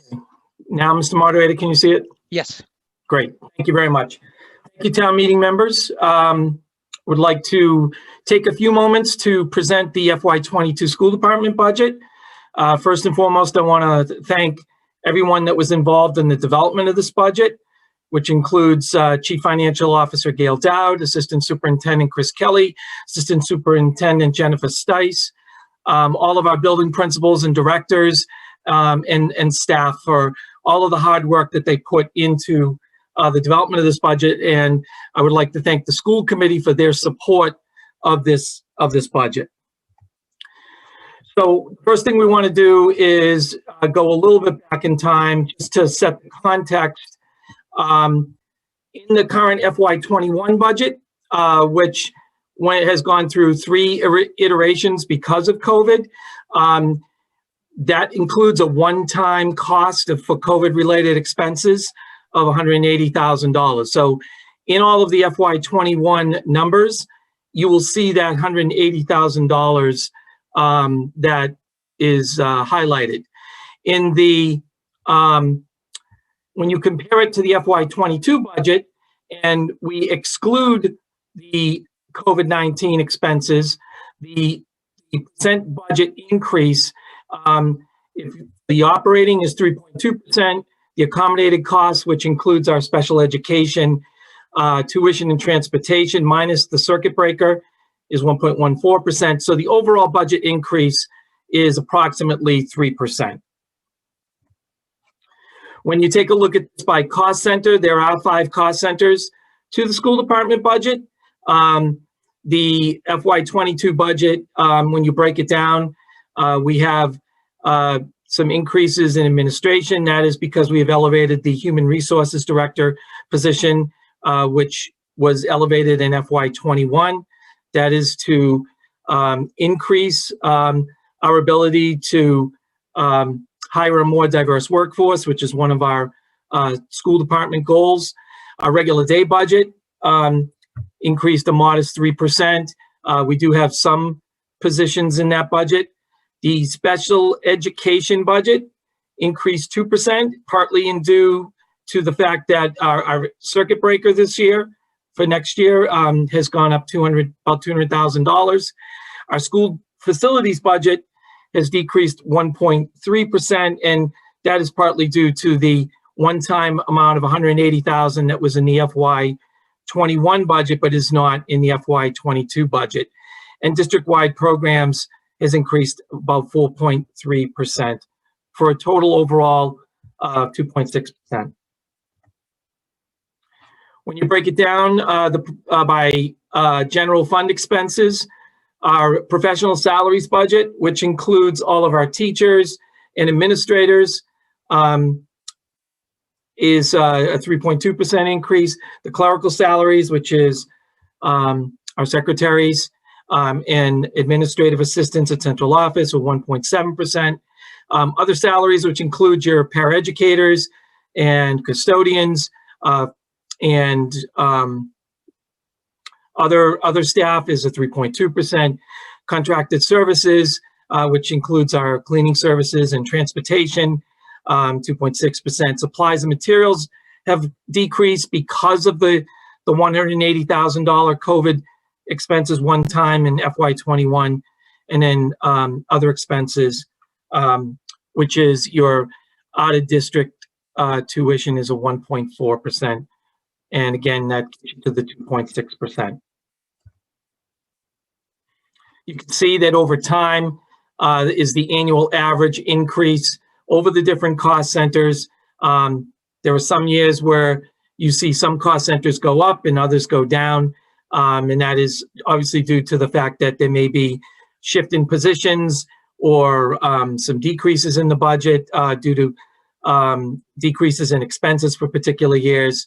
But you see there that overall, over the last several years since FY14, the annual average increase of the entire budget has been about 3.8%. So the financial drivers for the FY22 budget is the funding of all our contractual step and COLA increases for represented and non-represented employees.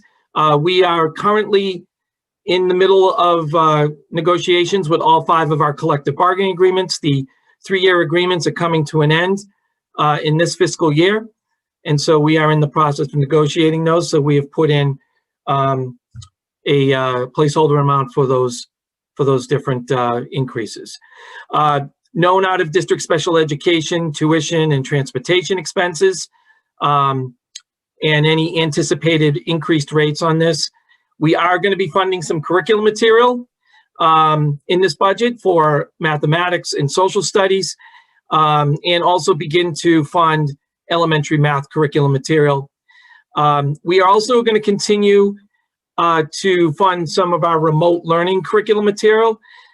This isn't because we're in anticipation that we're going to be going back virtual, but one of the things that has been a benefit of the pandemic from an educational standpoint is that we've been able to use this as opportunities to use our technology tools more effectively. And so what you see in the FY22 budget is some of those tools will continue for classroom use. We are also funding a literacy assessment for elementary students in K-5, and we will be seeing an increase in regular day athletics and extracurricular transportation. We are in the final year of our regular day transportation contract. It is a very volatile market right now, as you can imagine, and we are in the process of negotiating a new agreement. We also have some personnel drivers in this budget. We are very proud to announce that we will be including in this budget a special education literacy coach, which is going to support and improve all of the literacy practices for our in-district special education program and settings. This is aligned with one of our key goals in our district improvement plan. We also did some slight increases for an elementary specialist art position, and that's to improve our specialist scheduling between the schools. Currently, our specialists do travel from building to building, and this helps support making that transition from school to school much easier. We are also having a very slight increase in .1 for a middle school PE health position at Parker, again, to improve scheduling. And we are reducing one elementary FTE teacher due to a bubble class moving on to 6th grade. That position was at Arrows. Things that are not included in this budget is any unanticipated costs with student enrollment. We do anticipate that our student enrollment is going to go back to pre-COVID levels. We did have several students, particularly at the elementary level, that were went to private school or were homeschooled, and we are already seeing that the numbers are going back up, particularly in kindergarten. But it does not include any unanticipated, it does not include anticipated costs, any anticipated costs associated with both enrollment, homeless students, our ELL population, or any extraordinary special education costs. As always, Mrs. Dowd and her team will be closely tracking the additional potential cost increases throughout the year, and we will certainly keep the committee and the community informed if there's any unanticipated costs. And in addition, we've not budgeted any funding for additional COVID-19 expenses if for some reason that comes back to fruition. We do anticipate to receive some federal grant money that we can use for COVID-related expenses. So we do feel comfortable at this point that we will not need any additional funding for this area. So I'm going to stop sharing. And Mr. Moderator, if I could just read one final statement related to the budget. Go ahead. Thank you. I just want to close my presentation with a final set of comments. As you know, this is my final budget presentation to town meeting as superintendent of the Reading Public Schools. Since this will be my last opportunity at town meeting to publicly make a comment, I do want to thank town meeting for all of their support over the years of our staff and students. During that time, town meeting, during the 12 years I've been superintendent, town meeting and the community has always had the best interest of our children in mind even during some of the lean budget years. And just to digress for a moment, I did start my superintendency during the Great Recession of 2009, and I am ending it with the pandemic of 2021. Town meeting has been very supportive during my tenure of many projects, including but not limited to the Proposition 2.5 override, our curriculum initiatives, particularly for science, 9 modular classrooms that we have used to alleviate space constraints, a security project to protect our staff and students, numerous capital projects, including Turf 2, multiple roof projects and window replacements, new boilers, technology hardware, phone systems, and performance contracting. You've been extremely supportive during this pandemic, approving resources for us to keep our schools running strong. You've supported over the years the Reading Coalition Against Substance Abuse, now known as the Coalition, and 2 school resource officers for the police department, which are valuable pieces of our school culture. You've always valued public education, and I am very appreciative of that. That commitment is the investment in our future. I've always said that what makes Reading unique is the collaboration between town departments and schools. It has been so evident during this pandemic with our weekly command meetings of Bob LaShore, Chief Clark, Board of Health, Greg Burns, Gene Delios, Mark Doxer, Paul Jackson, and Gail Dowd. It is that secret sauce over the years that has allowed us to maximize our resources in the best interest of the community. To that end, I want to thank the town officials that I started with, Peter Heckenblechter and Chief Cormier, who welcomed me and mentored me when I became superintendent, and Bob LaShore and Chief Clark, who are supporting me in my way out. I also want to thank Chief Burns, who's been the constant, steady leader throughout the 12 years that I've been here. Your collaboration, support, and guidance has been invaluable throughout the years. I also want to thank the school committee over the years, the finance committee, and the select board, who've been very supportive of our schools, and the town department heads and town staff for their collaborative approach in problem solving. I want to thank the finance and operations team, who has been instrumental in putting the budgets together over the years. Joe Huggins, Kevin Kabuzzi, Gail LaPointe, Sharon Angstrom, and Gail Dowd, who have made me look good over this last several years, and I will miss working with all of you. Finally, I want to thank you, town meeting members and the Reading community, for all of your support. I've had many of you as parents, some of you even as students, either at Coolidge or in the district.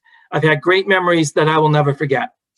As I begin to pass the torch over to Dr. Milicheski, who will be an outstanding addition for this community and our school district, I wish the town of Reading and the Reading Public Schools a positive future ahead. Thank you for your support and the opportunity to be a member of this community for 34 years. Thank you, Dr. Doherty. Do we have further discussion on the school budget? Mr. Moderator, Mr. Ross. Mr. Ross. Thank you, Mr. Moderator. Ed Ross, Precinct 5. First, I've never been so thrilled to have a motion of mine fail so fantastically. I do want to take one moment to just echo Chuck's comments about Dr. Doherty and to thank him, and wish him well in the future. But Dr. Doherty, the one question I had is if it's possible to take a minute or two, whether it's you or Dr. Stice, to talk to give a little bit more detail around the literacy coordinator. I found those discussions very enlightening when we were going through them and in the financial forum, and I think it would be really well received by other town meeting members. Thank you. Dr. Doherty. Thank you, Mr. Moderator and Mr. Ross. I can speak briefly about it. So over the last couple of years, we have been doing extensive work in literacy in general, but more importantly, special education literacy. And what we are finding is that several of our students, particularly in the early grades, pre-K to 2, do have some reading difficulties. So we are approaching this from many different angles. One is we want to improve our general education literacy instruction, which we've been doing over the last couple of years through our budget. Another is that we have budgeted an early literacy screener, which we began implementing this year and will be continuing in the future.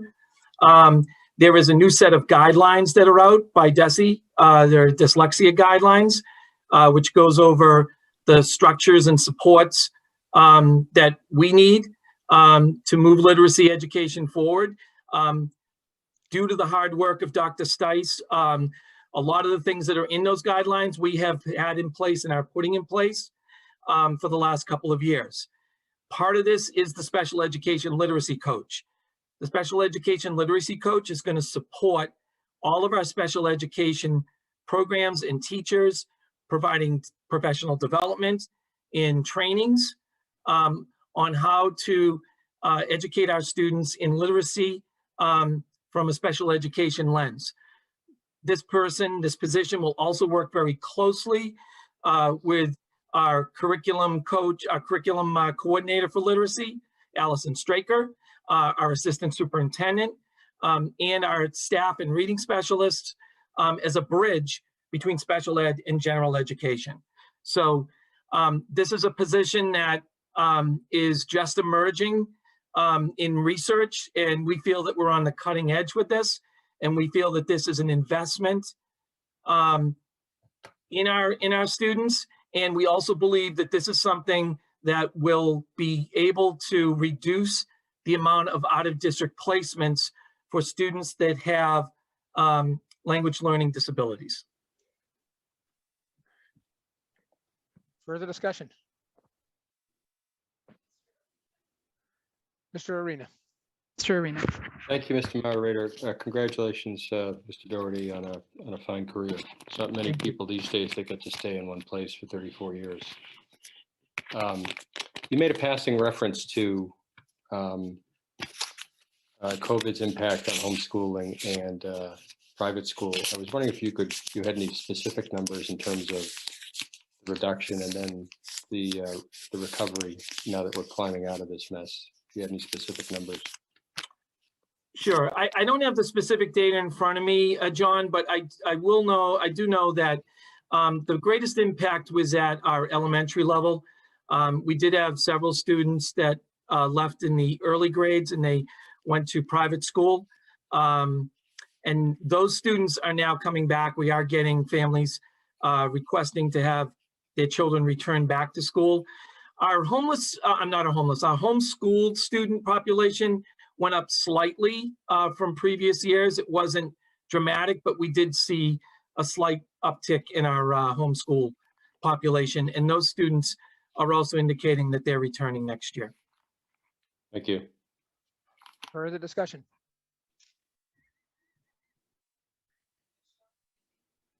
Ms. Campy?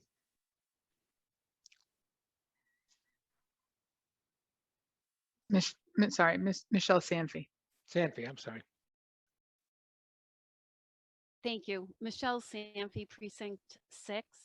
Dr. Doherty, I just had a question about the reading literacy coach. And I know that the CPAC Reading Committee has done an exceptional job, and that dyslexia and the language-based program in particular that you mentioned is an area of focus, especially in trying to keep our students in district so that they can be a part of the community and be educated here in the Reading Public Schools. I was wondering if you could speak a little bit more to perhaps some of the other programs, and not necessarily specifically in detail about the style or the need of how they read, but just maybe some other professional development or areas that this position would actually be focusing on in addition to the language-based program and specifically dyslexia. Thank you, Michelle. This position isn't just going to be focused on our learning language disabled students. They will be working with special education teachers in all programs, not just in that program, but also with our Learning Center and others. And what we're also doing is, to prepare for that, our teachers have been taking various professional development this year. One that comes to mind is Melissa Orkin's Crafting Minds. That program the teachers have been taking throughout the year, and they will be using that, what they've learned in that program, to be able to use those skills to teach students in the different programs additional literacy skills. Okay, thank you very much. I appreciate you clarifying that. Further discussion? So we have a question in the pack. Okay, Mr. Horn, I assume? Yes, Mr. Horn in the pack.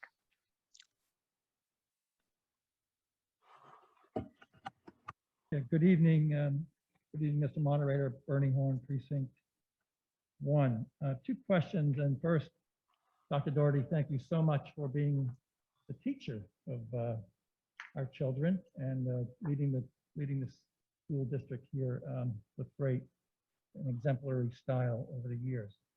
So I have two unrelated questions. The first is, I recall in November town meeting, there was a budget item requested to pay for transportation, even though at the time transportation was not being provided to the district, and that was granted. I'm curious if we can recall those funds, given the fact that most organizations, transportation companies included, could well have received a great deal of support from the federal government and the state to keep themselves going. I think the idea was that we wanted to pay the transportation company to keep them going, but probably subsequent to that vote, they would have had considerable relief.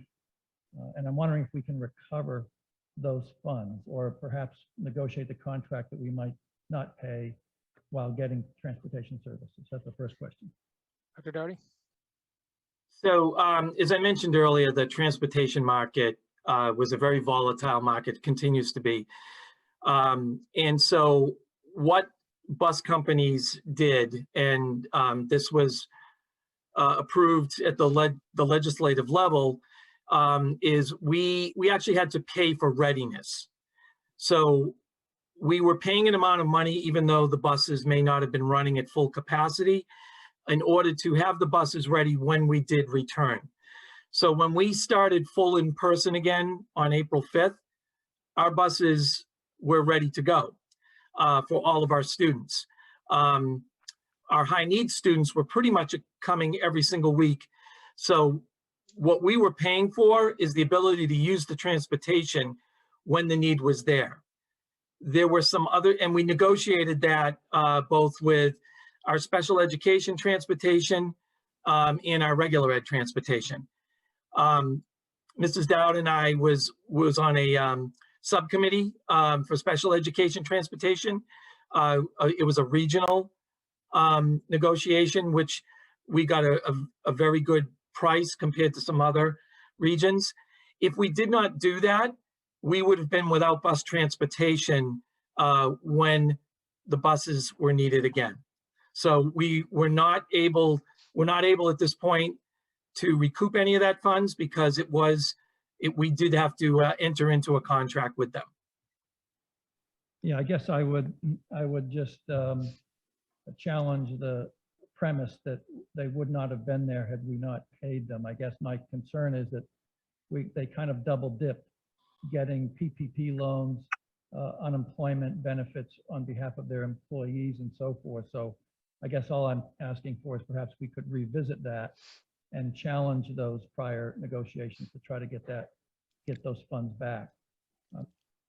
Had just concerns with special ed budget, and I'm just curious, and this is a very hot topic, but you know, I recall when our children were young, that every child has some difficulties that they need to overcome, and when we went to various specialists, you know, we were told how many different ways, you know, they could do tests that would provide us the data that we needed to go and get special treatment for the children. We elected not to do that, but rather, you know, pay for tutors on our own, even though perhaps we didn't have the funds at the time. But my question is, how are we rationalizing the special ed budget? For instance, I'm concerned, and I know we attempt to qualify special education students on an ongoing basis, but I guess when I'm thinking about going for, if you get injured, you go to physical therapy, you're given so many times that you can go, and then it might be further qualified, and likewise mental health or substance abuse, similar kinds of limitations. And I'm just curious, have we ever tried to do that and try to economize the, you know, the need for an expense of special ed, knowing that, you know, the special ed is almost as high or is very close to the regular ed budget. So thanks very much. Further discussion on the school budget. Ms. Herrick. Oh, Mr. Herrick, excuse me. It's okay. Thank you, Mr. Moderator. Steve Herrick, Precinct 8. John, I'm very curious, Dr. Doherty, if you could just help sort of fill in some blanks for me. So in our 21 budget, what represented a pretty significant increase over our FY20 budget at the bottom line. And I may not be looking in the right place, but it's looking to me like something like $4.5 million was the increase. And I'm like, going to delve into the drivers that made that happen. But I'm very curious now, 21 or the past year has been very, very unusual, perhaps one of the most unusual years we've ever experienced. So, and I brought this question up with Bob earlier on a previous night.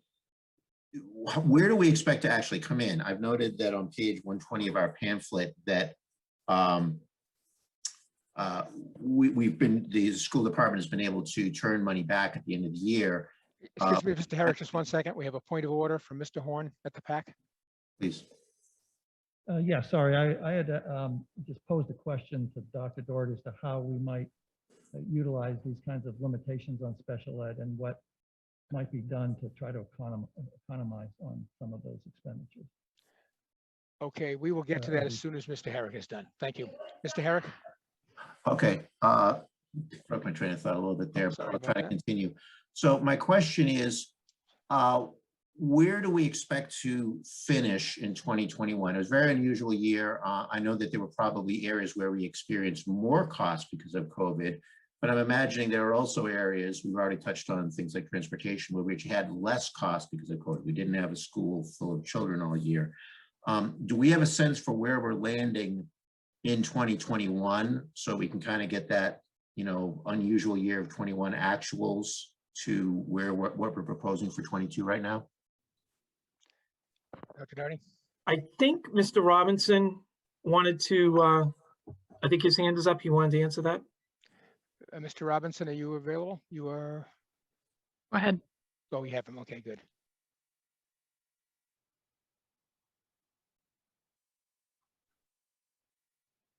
Mr. Robinson? Can you hear me now? We can. Okay, sorry, I wanted to answer Mr. Horn's question, and you know, I'll be more. Mr. Horn was more polite than I will be when this first came up. I think it was last June when we first started discussing this, and I think I might have used the word extortion, but I can say that I have ultimate confidence and faith in what Gail Dowd and Dr. Doherty did in negotiating this. And he is correct that we couldn't take the chance that if we held out or tried to negotiate too hard, that we might end up with no buses when we needed to get back. So I have total confidence in what they did, and I know the committee did as well. It was a tough pill to swallow, but we had to make sure we had the transportation for the kids. So that's it. Thank you. Okay, thank you, Dr. Doherty. Do you have more on Mr. Herrick's question? Or Yeah, I think I have multiple questions I have to answer. Okay.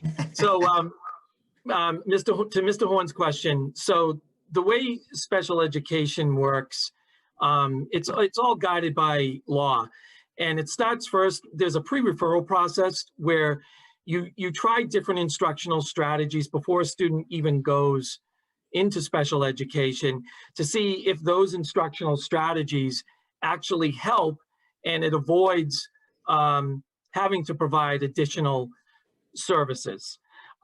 If a student, and then we go through a certain different timelines for testing of different areas to determine disabilities that perhaps may be there.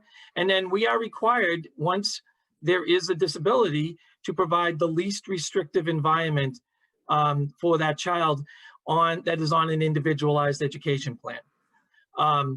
The key is least restrictive environment. So we are using our resources as conservatively as possible while providing the best services that we can for the disability that the child has.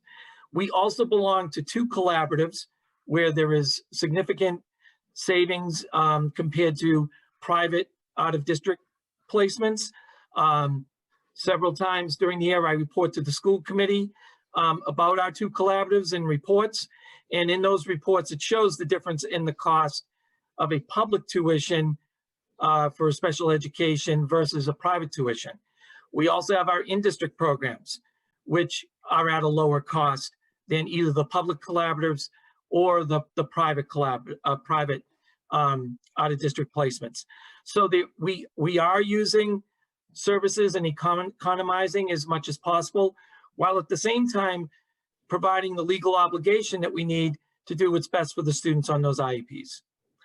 In terms of Mr. Herrick's question, you are correct, Mr. Herrick, is that there are some areas that we're going to see increase in costs. For example, we did have an increase in temporary staffing this year for our satellite classrooms, for additional teachers. We actually had 1 teacher dedicated solely for remote teaching for our half-day kindergarten students that whose families chose to be remote.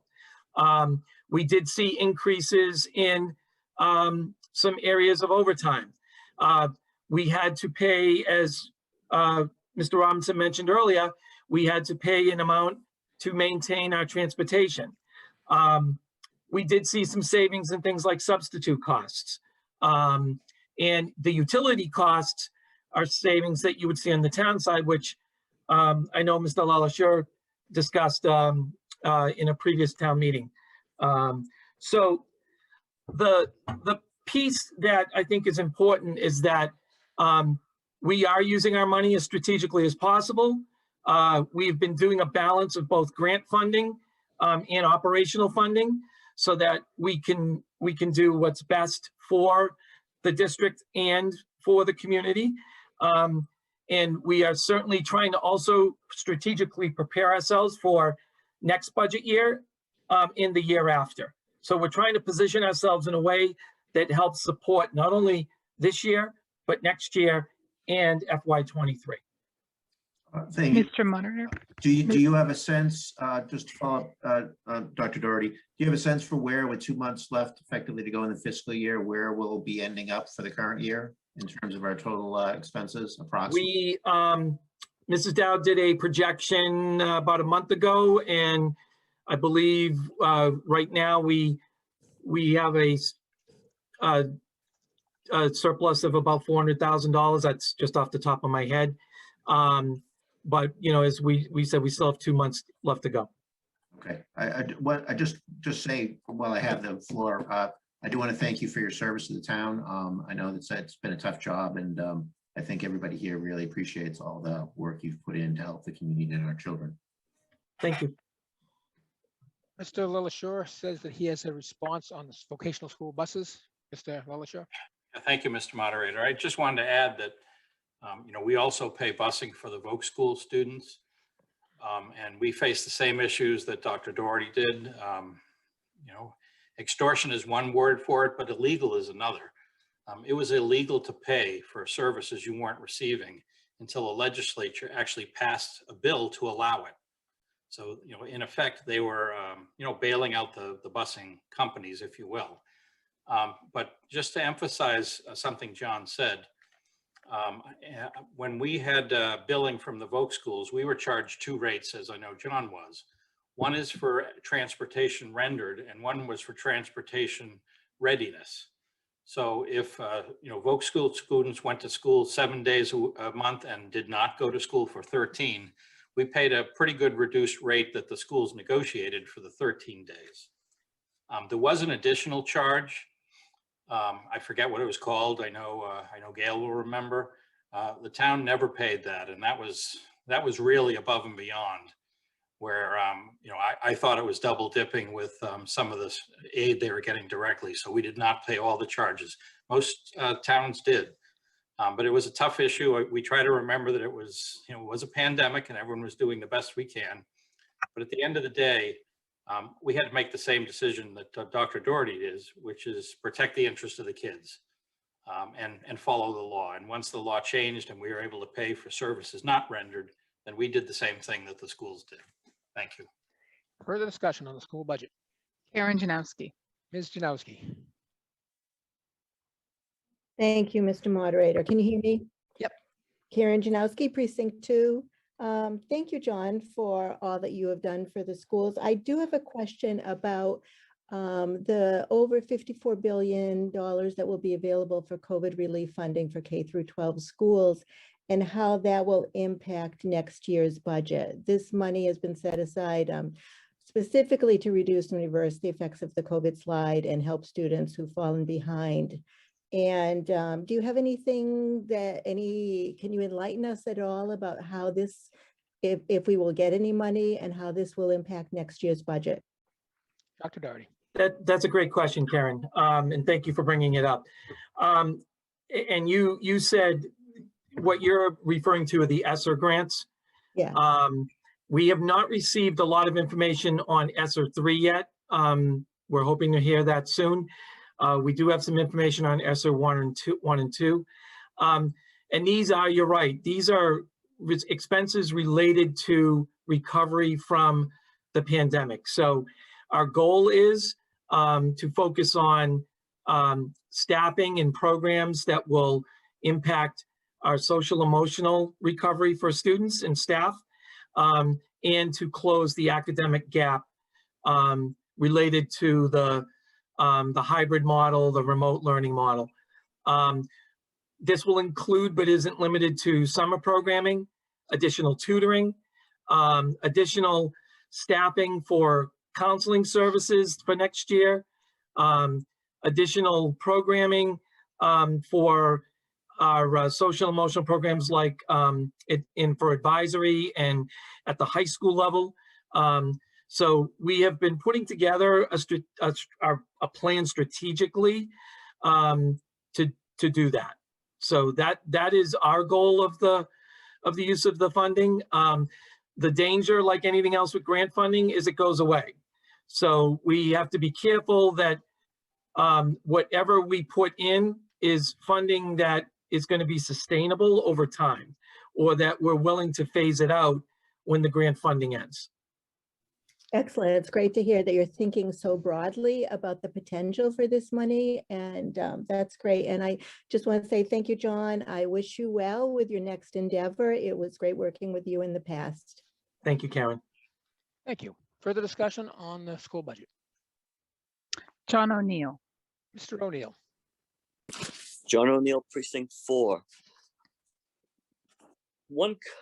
It's a comment and question, I guess, involved as well. What I always miss seeing with the school budget is any outcome measurements such as MCAS scores and, and over the years and what it looks like by school. Also, then when I see the U.S. News and World Report,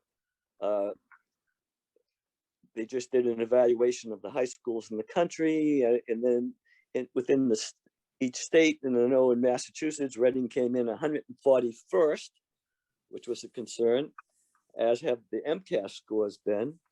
I know we also have one of the lower cost per clients in the state, so it may be telling that you get what you pay for in some ways. And I know this school department has done an excellent job of trying to be as efficient and effective as possible.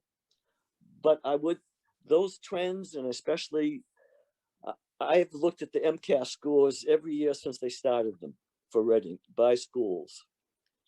And so it was no surprise to me what happened at Eton and what's happened to Killam. The high school, maybe it's how their evaluation was done, because the MCAS scores in the high school have actually been fairly good. But I would hope in the future that would be something, the MCAS scores at very least would be something that we as town meeting members would be able to get to show, give some indication as to where we stand, because I know like North Reading usually does as well, if not better than us. But now Melrose in the past couple of years has been ahead of us in the MCAS in the elementary schools anyway, and that never was the case. In the high school evaluation that the magazine did, not only Melrose, but Wakefield, Stoneham, Wilmington, all came out ahead of Reading. So if there's any response to that. Mr. Doherty? Sure, I'd be more than happy to. Thank you, Mr. ONeill. I don't know if you're aware, but we do present our assessment data a few times a year at school committee meetings. All of that is also on our website. Our district improvement plan has a lot of that data. And so, of course, the state DESE website has an entire school profile on Reading. So there are numerous opportunities, and I'd be more than happy to sit down and talk to anyone that would like to know more about our scores. As a side note, Eton and Killam are actually have done quite well the last few years with MCAS. No. Remember, we did not have MCAS last year due to COVID. This year, it is more of a diagnostic. It is not at the same level as it's been in the past. We are also doing formative assessments in a variety of areas, which our teachers use. So we have been looking at the different data. In terms of the U.S. News and World Report and Boston Magazine and some of these others, I think you need to ask the question when you look at what is it that is determining the ranking. And a lot of times what they look at is things that are directly related to your per pupil. So they take a look at your per pupil expenditure. They took a look at the number of AP courses you offer. They take a look at other things like SAT scores and things like that. And sometimes they only focus on one level, and usually it's the high school. So there are many years where if we removed some of the areas that they talked about that we had no control over, it really moves Reading up much higher. So the things that we can control, we feel we've done a pretty good job with.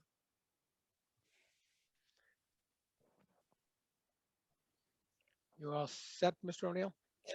Okay. Further Yes. discussion? Further discussion on the school budget? Mr. Maughan. Mr. Maughan.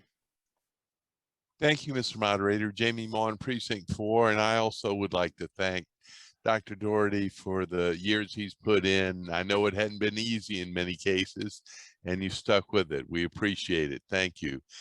Just a couple simple questions. Can you summarize, because I couldn't do the math in my head, how many teachers we had in FY21 compared to how many are funded in FY22? Give me 1 second.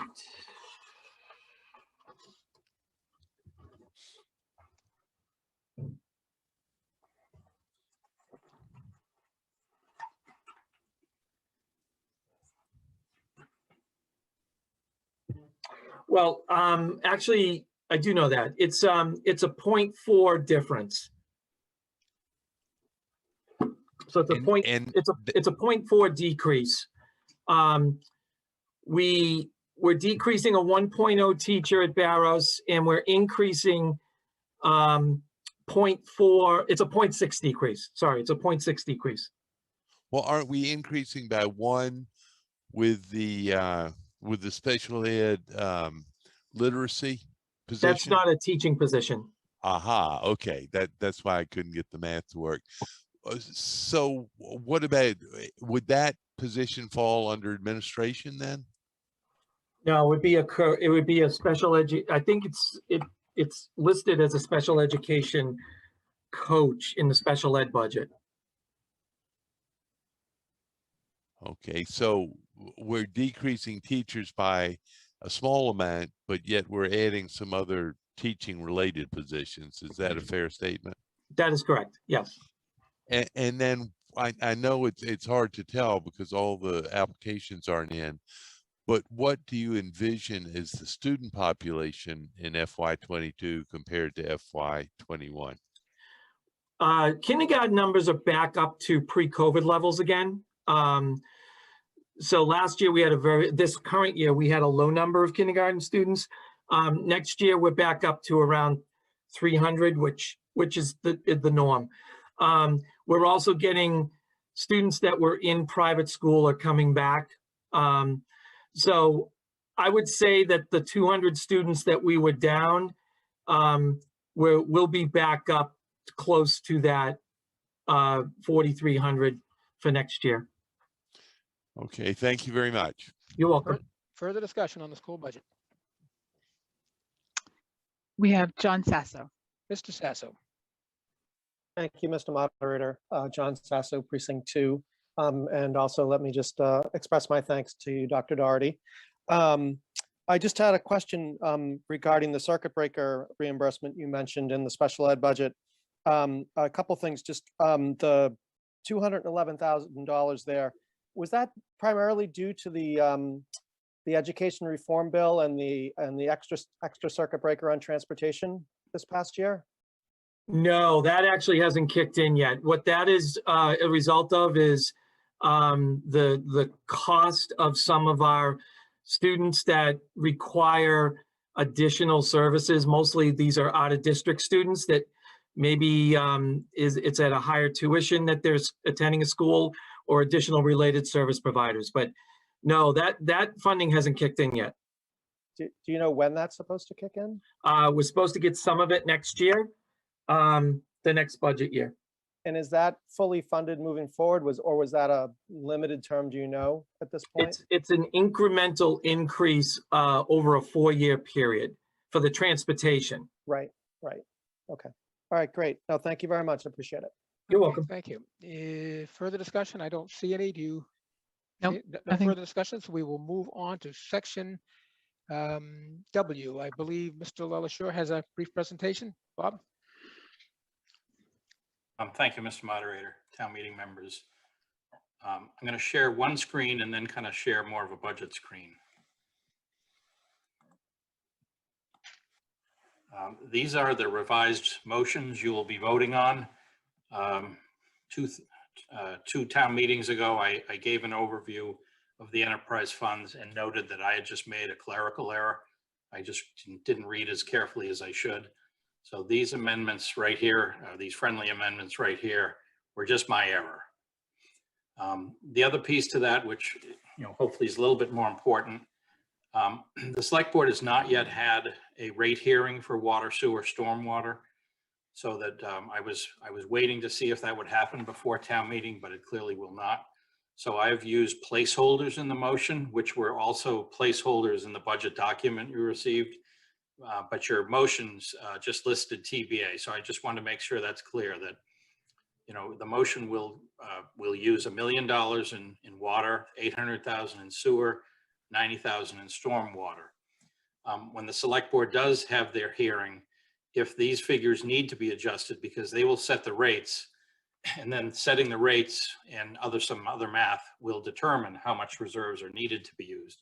So they still have just as much flexibility to set whatever rates they want. But it's possible we may come back to November town meeting and amend these three figures. So I just want to sort of address that. To look at the enterprise funds more broadly,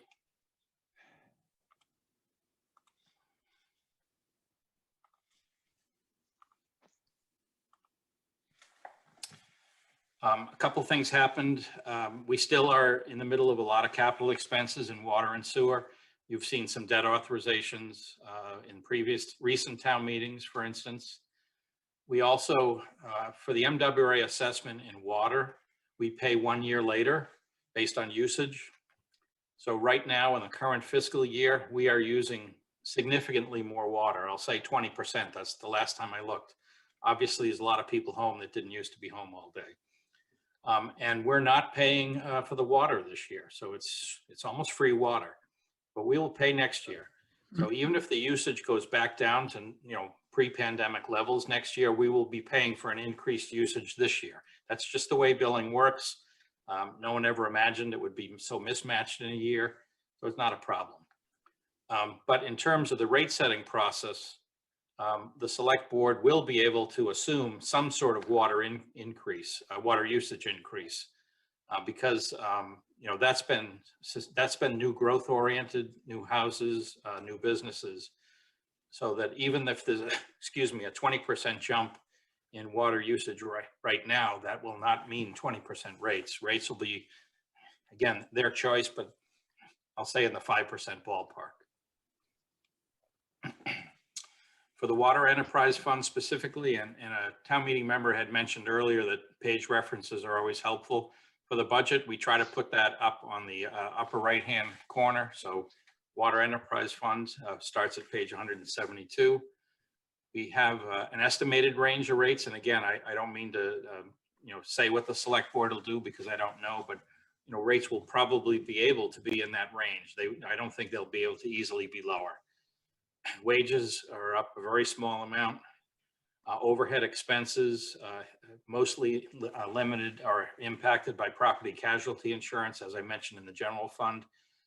Plus, our actuaries have determined that we needed to make a large increase in our OPEB contributions, and that'll be a 2-year step. Operating expenses, pretty low. Support to the general fund set by the town accountant based on the 3.2% operating budget. And then capital and debt, as I mentioned, is going up higher. Total local costs, 7%. There's that MWRA assessment, almost 20% higher, so that the gross budget is up over 10%. If $1 million of reserves are used, the net budget will be up less than 9%.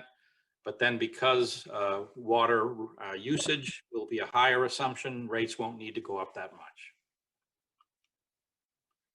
The Sewer Enterprise Fund is very similar. Again, it should be in the 3 to 3.5% range generally. Wages very low, overhead expenses not too bad, no change in operating expenses, general fund support, same by the town accountant. This is a big jump though in debt and capital. So that the local costs will be going up by 23%, which is one of the larger yearly increases I've seen. Happily, the MWRA assessment for sewer is a several year average. So the increased use of water this year and sewer will not hit the budget right away, leaving the gross budget also up, still a large 8%. A use of 800,000 reserves, as is in your motion, means the budget's up 4.5%. And again, because there's increased usage, the rates will be a little lower. Stormwater looks like it can be unchanged at $60 for the residential single family home. Wages a little bit lower because we had one position staff turnover. Overhead expenses driven by OPEB contribution, same story as water. Operating expenses were slightly lower. General fund costs, the same story, and very little change in capital and debt. So the local costs had no change. A use of 90,000 in reserves would be the same as what was done last year, so the net budget is unchanged. Stormwater is not impacted by volume of anything. It's just how much stormwater there is to move. So, you know, there is no outside impact on the rates. This, you know, has to match what the budget is. And again, in stormwater, there's still decisions to be made in terms of whether we tackle as a community some infrastructure for the 3 rivers we have and clean them out. And, you know, if we do, whether we get support from our neighboring communities, I would hope. And then federal regulations continue to increase in this area. Last but certainly not least, RCTV, otherwise known as the PEG Access Enterprise Fund, set up by town meeting a few years ago. There is ongoing negotiations with Verizon. Comcast has previously agreed to a 10-year contract. Both Comcast and Verizon acknowledge that their share of the pie is getting smaller, and the rest, thus the revenues to the town at some point will get, I should say, to the RCTV will get smaller. But for this budget, not much change from last year is expected. You can see that there was a high water mark of 660,000 in FY19. I realize that's a small size print, and you know, it has gone down 10% since FY19, but does not seem to be under imminent need of going down by much more than that. RCTV is certainly highly aware of this. They're planning for this, so there's no surprise. The PEG access funds come through the town manager's office, and then are paid directly and immediately to RCTV. So that's all I have for the enterprise funds. Happy to answer any questions. Okay, we will go back to section W, which is the Water Enterprise Fund. Is there any debate, any discussion? A question from Mrs. Herrick. Ms. Herrick. Thank you, Mr. Moderator. Karen Herrick, Precinct 8. Mr. Town Manager, I just have a question about how MWRA calculates our sewer liabilities. Is it a mathematical factor based on how much water we use, or are they actually measuring how much water we put into the sewer system at this point in time? Still not sure. As I understand it, it's a mathematical exercise. They also do measure sewer output by community, but they charge us, I think it's a 3-year rolling average of usage. You know, the town can't measure output from the sewer on an individual house basis. We have water meters, we don't have sewer meters. So we do not charge that way. We charge as a % of water use, and there's historical mathematical reasons why that's pretty good. So the MWRA is more of a direct charge based on usage, but per household, it's just based on the amount of water you use. Thank you, appreciate that. Further discussion on the Water Enterprise Fund. Mr. Herrick. Yes, Steve Herrick, Precinct 8. A lot of questions from the Herrick household on water tonight. Bob, I have a question. In past years, you brought up, I think it's usually at subsequent town meeting where we've had an issue where we didn't use enough water. In other words, we had gone to MWR, we have an agreement. And if we were so good at saving water that we had to pay, the town had to kick in some extra. And I can't remember the approximate, for some reason, 400 K sticks in my mind. I don't know what the number was, but there was some amount we had to kick in. It sounds like that's not going to be a problem this year or next year, I guess, since that's the way it rolls forward. Well, my question is this, when we look at the numbers for the past several years, and I'm not sure if you have this at your fingertips or not, when was the last time we had to pay that sort of penalty for not hitting our minimum? And has that been sort of factored into our projections here? Mr. Wilshire. Thank you, Mr. Moderator. Steve, I'll go look and see if I can find those figures, but the general concept isn't so much a penalty. It's, you know, perhaps the town manager has done a bad job estimating the water usage. If I knew exactly what the water usage was every year, then the rates that the board sets would be perfect. They would perfectly match what the usage is and what the revenues that are required are. Sometimes there's been some years that have been really surprising in terms of how much conservation has happened. So that's when, you know, my guess at usage was not adequate. So we didn't sell enough water, we didn't charge enough for the water we sold, and there is a shortfall. That's how that works. So kind of perversely, the more you conserve water, the higher your rates are. But when I talk to customers about that, I remind them, but the lower your water bill is. So it's not just the rates that matter, it's the size of the water bill. And just looking at some raw data, that hasn't happened for 3 or 4 years, Steve. You know, it looked like the town had conserved as much as it could on a per capita basis. Compared to the state, we're in the top 10 percentile in terms of conservation, and then the residents did better. So that's the couple of years that I missed, and that we did need to ask town meeting to use some reserves. But you know, in some years, this will certainly be one of them. As I said, there's approximately an 18% increase in water usage. We're being charged as if there were not. We're going to have you know, money flowing into the water enterprise fund that we don't need this year, and the reserves will grow for next year, and then next year we'll need it because we'll be, you know, paying for that usage. I hope that makes sense. I think it does. I don't hold you personally responsible for our not being able to estimate how much water we're going to use in any given year. Thank you, Bob. Sure. Further discussion on the water budget. John Sasso. Mr. Sasso. Thank you, Mr. Moderator. John Sasso, Precinct 2. So Bob, you just answered part of my question, and I know it may seem a little bit weird to having sat through a number of these town meetings and budgets and the enterprise funds. And I was just curious if it was possible to get some more insight into the actual level of reserves and the guidance that you provide to the select board in terms of how much money you are using out of there and kind of what gets regenerated. You know, it's almost its own little mini budget, obviously. But you know, if you could share some info, and this I think goes across all of the enterprise funds because they all kind of use reserves to support the rates. You know, if you could share some insight into that, I'd greatly appreciate it. Thank you. Mr. Wilshire. Sure, let me look for that. I know there's other questions, so I'll be listening and looking. Okay, if you don't mind, Mr. Sasso will come back to that when he finds it. Do we have further discussion on this section? Yes, Mr. Crook. Mr. Crook. With Mr. Mr. Horn in the pack. Mr. Horn, Yep. okay. Hi, Bernie Horn, Precinct 1. Bob, thanks. In your prepared remarks, you noted that we're up 18% on usage. I'm assuming that that's volume, but I was wondering if you might give us a little bit more detail as to the, we obviously had more housing units in Reading. So maybe you could either talk on a per capita basis or, the number of new housing units and how much more the water was due to that.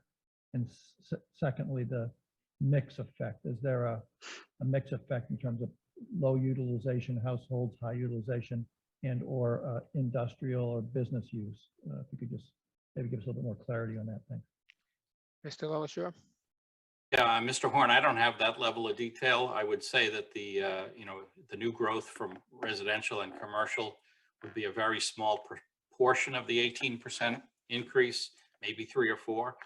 And that's assuming that there wasn't a decrease in commercial for some of the businesses that were closed.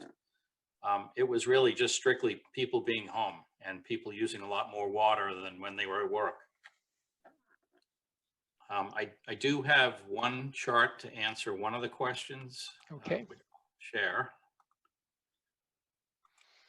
Excuse the informality of the chart, but this is the assumed water usage.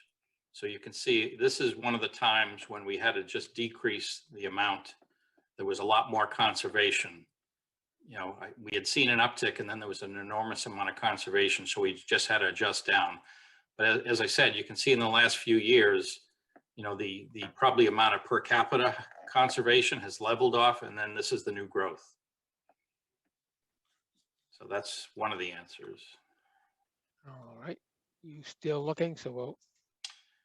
Yeah, I have it right here. Okay, we'll go ahead.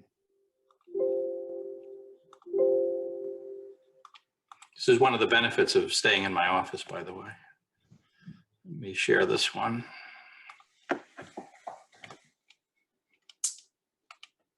Let's see. So here's, I'll try to make it a little bigger. These are some levels for water reserves without the current year's impact. So the water and sewer budgets are each around $5 million and the stormwater is about $1 million as an order of magnitude. So when we're suggesting that, or when I'm suggesting the stormwater use 90,000, it's, a very small amount of reserves, and the 800,000 and the million and the other two are, somewhere between 15 and 20% of reserves. So, as a percent of reserves, it's really not that much. I tend to think of when you do increase capital spending, much like FinCom has thought this year in the budget, that's why reserves are there, one-time costs, one-time revenues.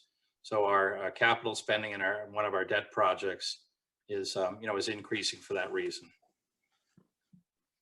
Okay, thank you. Further discussion? Mr. Maughan. Mr. Maughan. Thank you, Mr. Moderator. Jamie Maughan, Precinct 4, and I don't have a question for Bob. Just a couple of comments.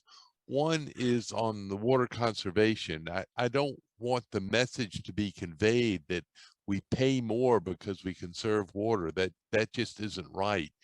As we conserve water, then our water usage is less. And even though it doesn't affect our MWRA fees in that year, it affects our fees in subsequent years. So if we go 2 or 3 years with extreme conservation, then in the subsequent years, our MWRA bill will be quite a bit less. And the reason that is simplified is that MWRA has a lot of sunk costs that they have to pay no matter how much water is used or isn't used. So that's why there's that delay in estimating. But I just wanted to make sure that town meeting members understand that in the long term and over the years, we're saving on our water bills by conserving water. Yeah, Jamie, I totally agree with everything you said. And one of the shortcuts people take, understandably, is they look at our water rates and see how high they are and compare them that way. And what they really should do is look at our water bills. Because again, we're using 30% less water than the nearby town, and we may have rates that are 25% higher. So everything you said is exactly right. The trouble is the shortcut, and the sensible shortcut is just to look at rates and compare them, and that does not tell the whole story. Further discussion? Mr. Arena. Mr. Arena. Thank you, John Arena, Precinct 1. Bob, there's some studies that show that COVID has taught businesses that many of their employees can work remotely with savings to the business and savings to the employee. Our company is estimating somewhere between a third to maybe as much as 40% of the employees can work from home. If the water usage increased were perpetuated for a couple of years, does it scale nicely and does it behave nicely, or are there capital projects or MWA consequences to that? Mr. Lewisham. You know, John, the first kind of question to try to answer is, have we seen the maximum amount of water usage we could see during the pandemic because of what you just said? And I tend to think we probably have, at least in the intermediate period, because so many people stayed home, so many businesses shut down, so many people work remotely. I think when we get to some kind of an equilibrium, and I sense you're right that there will be a proportion of people at home and less work in the office. We won't see the 18% increase, but we will see some amount, which is why that I would be unwilling to just assume the 18% will go back down to zero.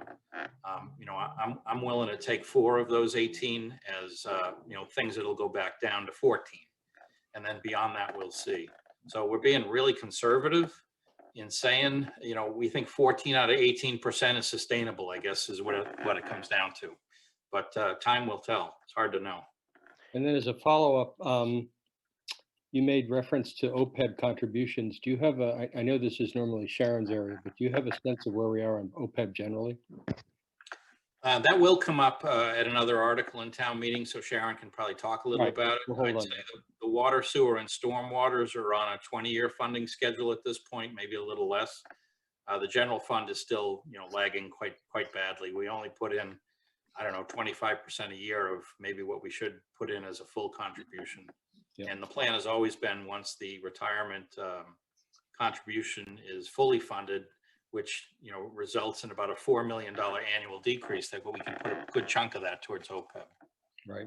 Thank you. Okay. Do we have more questions, or is that the? That was the end. That was the end. Okay, we will move on to section X, which is the Sewer Enterprise Fund. Do we have discussion?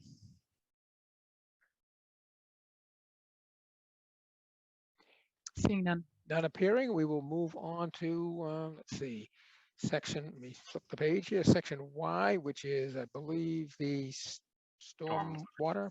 Yes, Stormwater Enterprise Fund. Section Y. Any discussion? None appearing. We will move on to section Z, which is the PEG access budget. Is there any discussion? None appearing. No, Mr. Moderator, we have a question from Mr. Arena. Oh, I'm sorry about that, Mr. Arena. John Arena, Precinct 1 still. Thank you, Mr. Moderator. Bob, this is an area I pay attention to. Many people are now unplugging out of the commercial utilities, the broadcast networks. Does the RCTV funding process, does that scale nicely as well as that trend continues in the next several years? Or, how much of that do we worry about, or how much of it is purely on their side? Is it just a financial transfer? Yeah, I have the luxury of not worrying at all. That's RCTV's worry. We're just a pass-through, okay. Respectfully. Thank you. Okay, further discussion on section Z. Seeing none, Mr. Moderator. Okay, we are now ready to vote on the entire budget. Before we do that, I need to ask the town manager, have there been any changes to the final number during the discussions tonight? Not tonight, but previously, this town meeting, $80,000 was added through amendment. So I would ask that the motion include this figure here, $125,051,354, representing all the motions made under Article 16 as amended. Okay, thank you. This will require a poll. It's a majority vote, but if we put the poll up, you are now voting on the entire budget.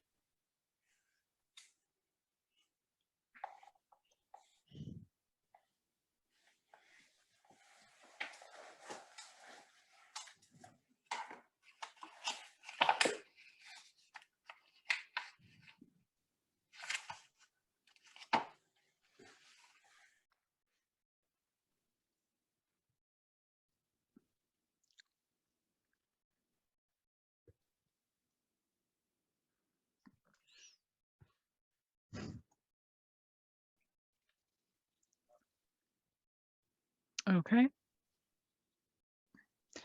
And Mr. in the pack? Moderator. At the PAC, the vote is 1 yes, 0 no. We have a question in the chat. Should we be seeing the poll? Yes, you should be seeing the poll.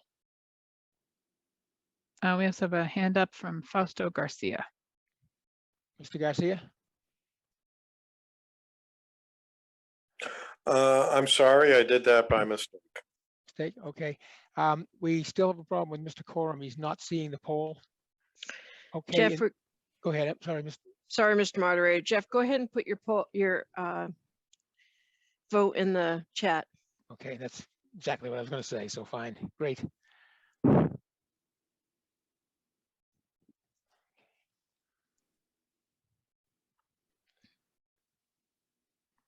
I'm ending the poll. Okay.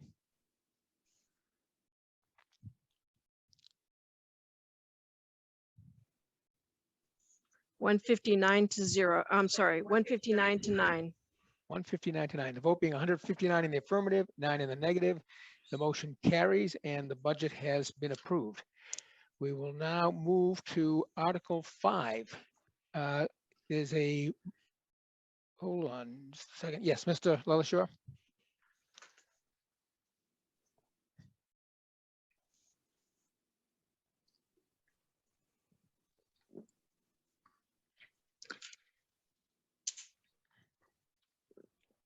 Mr. LaLashore.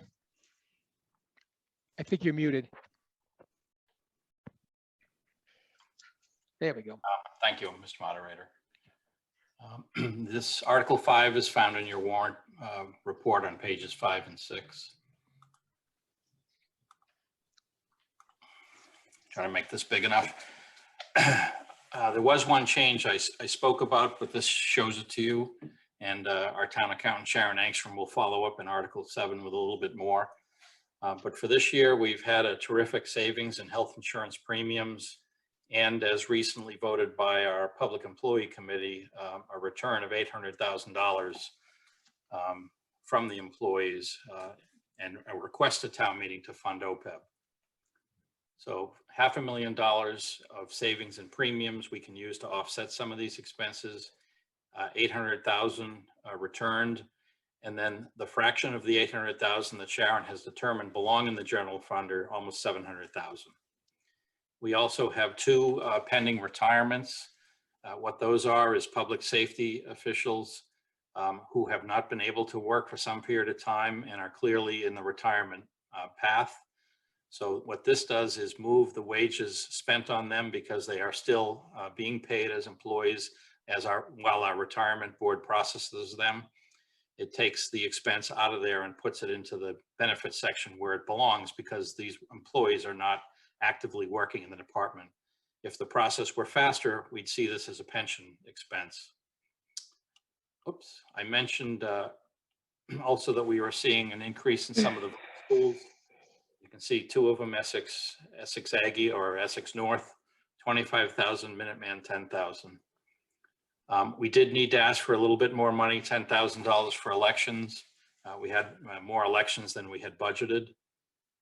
We still don't know what our legal costs will be for the year, but I'm still asking for 45,000. It looks like we're on our pace to be 25 to 30,000 over, but I don't have recent invoices, and I know we've been busy. So that's what I've requested. And then also a postage increase with respect to the elections of 20,000. Sadly, many of our veterans and their spouses have passed away. So there's a reduction and some funds available in the veterans benefits area. Sharon has also asked for some accounting overtime. Staff has had to work staggered schedules and more hours. This remote work isn't all it's cracked up to be for all of us. So it's a small increase. It's not something that you typically see. Our appraiser, Victor Santaniello, who works in Wakefield and Reading, has asked for $70,000. That's 2 different vendors, and that's rounded up 1,000 or so. Every 5 years, the town, or all cities and towns now have to do what's called a revaluation. This expense used to be every 3 years, so it's a tremendous improvement to just do it every 5 years. But, you know, starting sometime this summer, you will see contract employees out, you know, perhaps knocking on your door, wanting to see if you improved your kitchen and so on. This would fund that and then lead to more growth as the tax rate is set by the select board next fall. We had a couple of retirements, actually quite a few in both fire and police. This is buying back unused vacation time largely in both. The only budget that really requires overtime in the public safety area, which, you know, it's good that there weren't more, was dispatch. They had to work a grueling schedule during the pandemic. They were spaced out safely. We did have a couple of vacancies during the year, so some of the employees just had to work extra long hours. Happily, I wasn't sure when it snowed in the middle of April, but happily, $50,000 will satisfy the deficit in the snow and ice budget.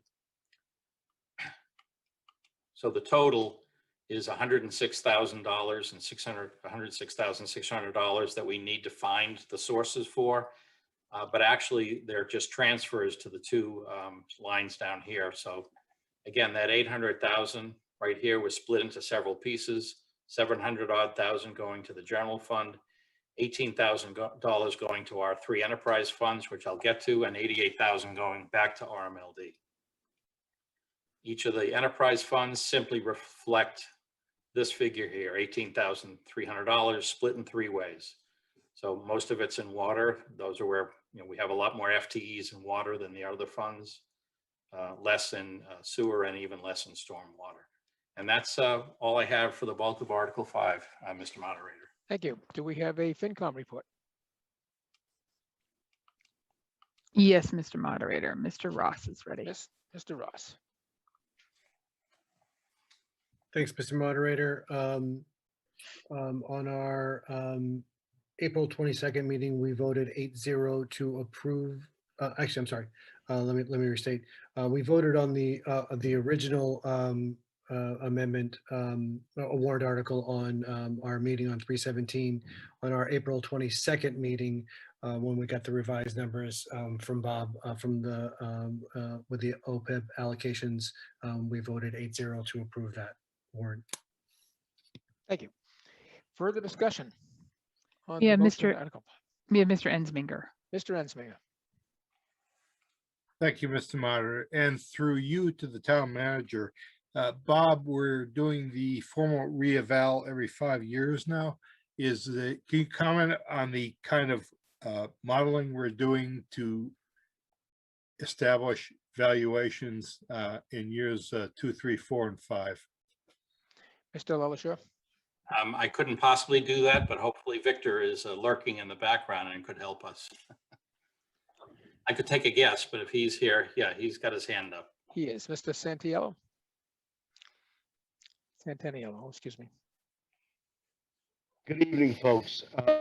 Revaluation, we revalue every year. Every 5th year, State Department of Revenue comes in and basically conducts an audit. And what needs to occur is various reporting, the statistical analysis. It's the same analysis we do every year, but it's more intensive in the 5th year. You actually have an advisor from the Department of Revenue working with you, and they coach you through the entire process. Typically, we bring on our vendors to assist us in the modeling and report generation for the Department of Revenue. Okay, thank you. Mr. Ensminger, are you all set? Yes, Mr. Moderator. Okay, thank you. Further discussion? Seeing none, Mr. Moderator. Okay, we will now vote on amending the fiscal 21 year budget. We ask for a poll put up. And you're voting on the motion under Article 5.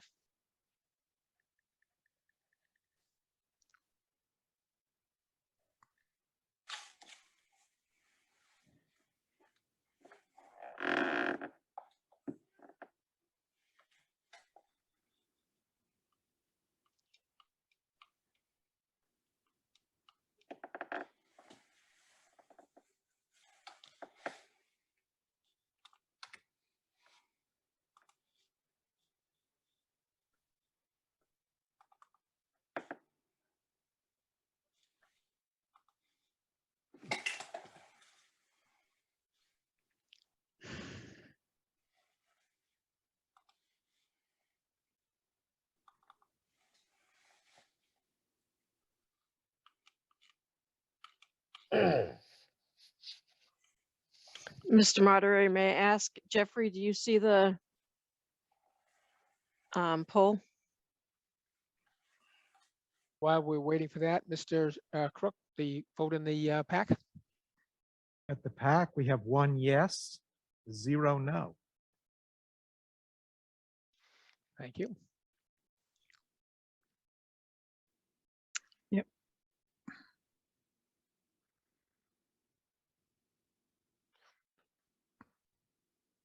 Ending the poll.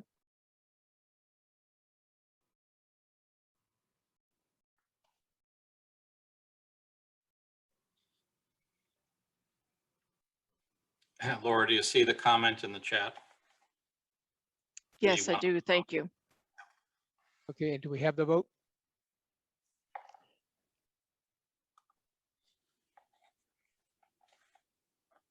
It's 162 to 3. What, vote being 162 to 3, the motion carries. We now have a motion in to adjourn by Mr. Garcia. Is there a second? There is a second.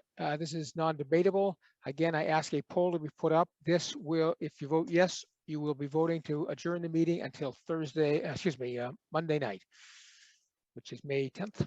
Okay, could I have the poll put up?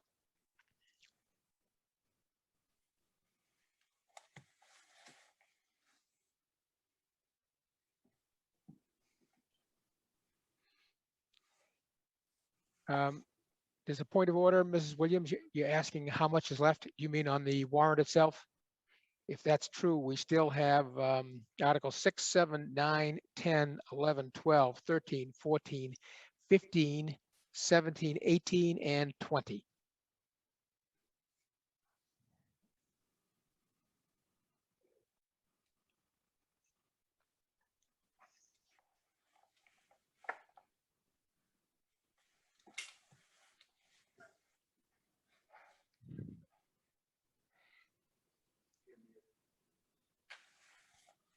Well, we can ask, if we've asked, can you have that info before the vote? You should all have a copy of the warrant and the motions, so it can give you a good idea how much is left. Give you an exact amount how much is left. I am ending the poll. And at the PAC? The PAC, 0 yes, 1 no. It's 86 to 80.